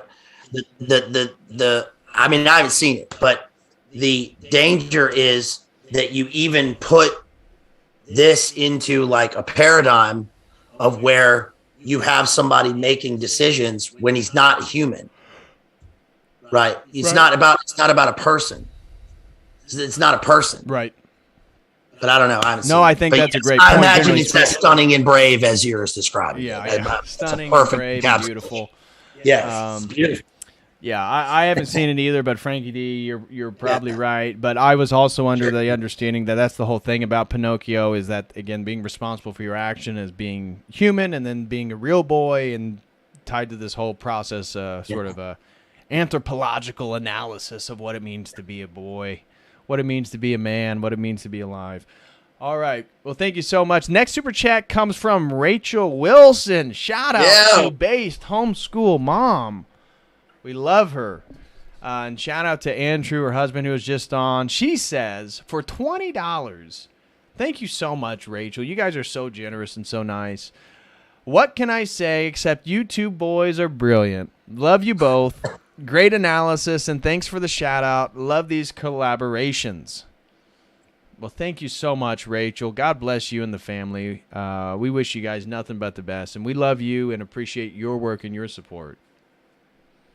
Big shouts out to BHM. She's been a huge supporter of me. Really thank you for your kindness, generosity, and your friendship. You've been always amazing. Shouts out to you, Based Homeschool Mom, and Andrew. Y'all have been wonderful. You're awesome. So appreciate you. Yeah, they're good people. Great people. Thank you guys so much. Shout out to the Wilson family, and God bless all of you guys. Thank you for all your support. Next super chat comes from the Frankie D again with a $5 super chat and says, I hate how they are trying to plunge us into the amoral universalist world while simultaneously telling us, quote, how dare you misgender me, unquote, from a moral perspective. These people, quote, have rights, unquote, but from where? Why one monkey values better than other monkeys, question mark. Yeah, they have rights from the Declaration of the Rights of Man, right, in terms of the great so-called Brotherhood of Man. It's to be expected. I mean, it's a great super chat. But yeah, that's it. I mean, that's the great. We're in it. We all hate that. Yeah, we all hate it. That's the way it is, And that's that again, that lack of self-criticism or self-awareness, making moral claims yet claiming moral relativism. I mean, they do that with epistemology too, so same thing is true there for sure. But the whole thing is a contradiction, right? I mean, yes. I was thinking about making a stream by expanding upon the concept that inclusion is the exclusion of the majority.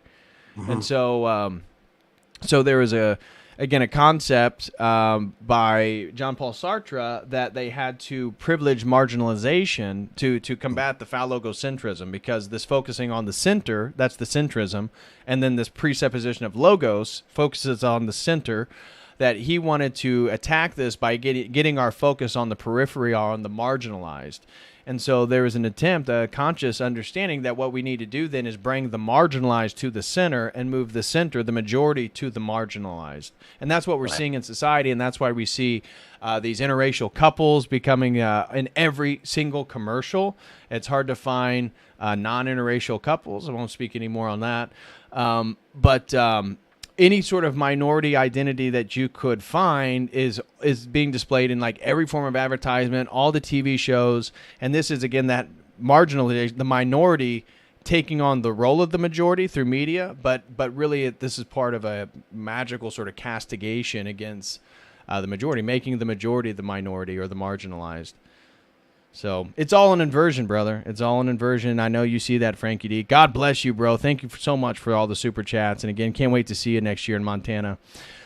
Next super chat comes from Dr. Vagisil again, throws in $2 and says, women turn to tarot cards when they don't feel assurance or protection around the men in their lives. I see Hollywood effeminate men promoting it, and women only see them as their TV character and not the subverter they really are. So anything you want to say quickly about masculinity in Hollywood and the subversion of it? I mean, I agree. Yeah, that's what happens in terms of what you just said about, masculinity. But at the same time, I know you're not saying this, but I think it's obviously it's bigger and more nuanced, but also more all encompassing than this. And that's what you were just kind of saying about marginalia, right? Yeah. Which is that, from their perspective, it doesn't matter that you even claim something about truth or objective truth. That doesn't matter, right? What matters is feelings. What matters is that, and feelings are important. Obviously, we have feelings, we have emotions, right? Right. But what matters to them is it doesn't matter what your reasons are, your rationale, any of that. It's what's important to me as in that person, right? And how they feel about things and what is my truth and my lived experience, right? Right. That's what they think. And so it is ironic that the whole tarot card issue plays into this because on the one hand, it's well, that's something outside of yourself and you're trying to predict the future and think about things in a greater context. So it doesn't seem to mesh, but it does in the sense that these are the same people that say they're spirit, they believe in a kind of a nebulous spirituality. Right. But that's as we know from, ad nauseum, that's the spirit, that's the spirituality of evolution, or the spirituality of magic, or the spirituality of Iron Man, right? Or the spirituality of me in this present moment, not thinking about the future or the past. Right. Right. And that's why getting people to be led by their emotions keeps them in the present moment and actually prevents the distance needed for contemplation. And that's part of that self-awareness, right? Anybody reads anything about, the art of contemplation, well, one of it has to be separating yourself from your immediate experience of emotions and not acting upon that. And so that takes a distancing of who I am is not my emotions. And so that's how we begin to separate our identity from emotional responses. And the world's trying to get us to do the exact opposite. And that's why people don't have attention spans. They can't read. They can't think. They can't engage in higher critical activity because they can't even contemplate, because they literally cannot disassociate themselves from their immediate experience of emotions and pleasure.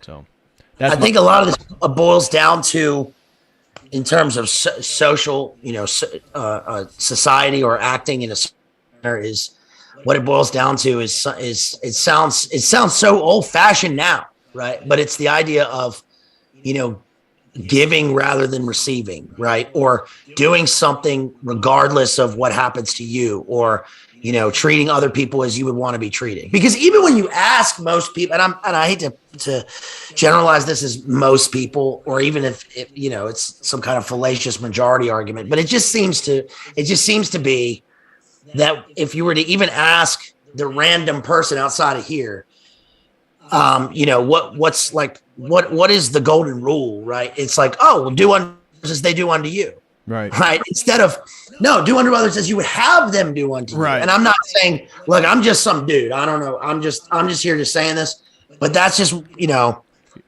that's just what it is. You're just a mystery wrapped in an enigma, right. That's Winston Churchill. Well, that hat gave it away. Yeah, that's right. And then this is our last and final super chat. Bazed, I really appreciate you. I did not plan on us streaming for over 3 hours, but we were at the 3 hour and 5 minute mark. This has been longer than expected. I appreciate you staying here with me. Guys, make sure you go subscribe to Bazed Lit Analyzer. His link is in the video description. The last and final super chat comes from Dr. Vagisil again. I'm only reading it because he paid for it. It's $1. And he says, I cannot confirm nor deny if Rachel is my patient, but I can confirm she is smart and based. God bless y'all. So That is Dr. Vagisil. Okay. Nice. Really something special. Very nice. Okay. Yeah. Thank you for that lovely parting gift. God bless everybody. Please hit that like. I really appreciate it. Special shout out to Rachel Wilson. Yes, big shout out to Dr. Vagisil for the sport. Special shout out to Frankie D, to Gabriela Lopez, to Genghis Khan for sure. Shout out to Genghis Khan, the real Cooter Brown, Kristen Slowboy Whiteboard, Dayjire, Penny, and Cold Smoke. So, guys, thank you all so much. Bazed, is there anything you'd like to leave people before hopping off here, man? I really appreciate it. Thanks again for having me. Really appreciate it. Had an awesome time. I'm having a good time down south. I'm still here on vacation. I'll be back at the end of the week, and we'll be doing American Psycho. Thank you so much, DPH, COTEL, Coteasy, for having me. Shouts out to all the homies out there. You know who you are. Hope everybody has a good Spooktober, spooky season, and keep it sleazy out there, folks. You got to keep living. LIVIN. All right, that's about all I got. Thanks, y'all. Peace. Hey, I second all that. I will be back Friday night. I was going to do the Buddhism lecture before I head to South Carolina, but I'm not sure I'm going to have enough time for that, so I may just come up with another stream topic as usual. So I will be back Friday night. Thank you all. Smash that like. Make sure you go subscribe to Bazed Lit Analyzer, and I will see you next time. As always, until then.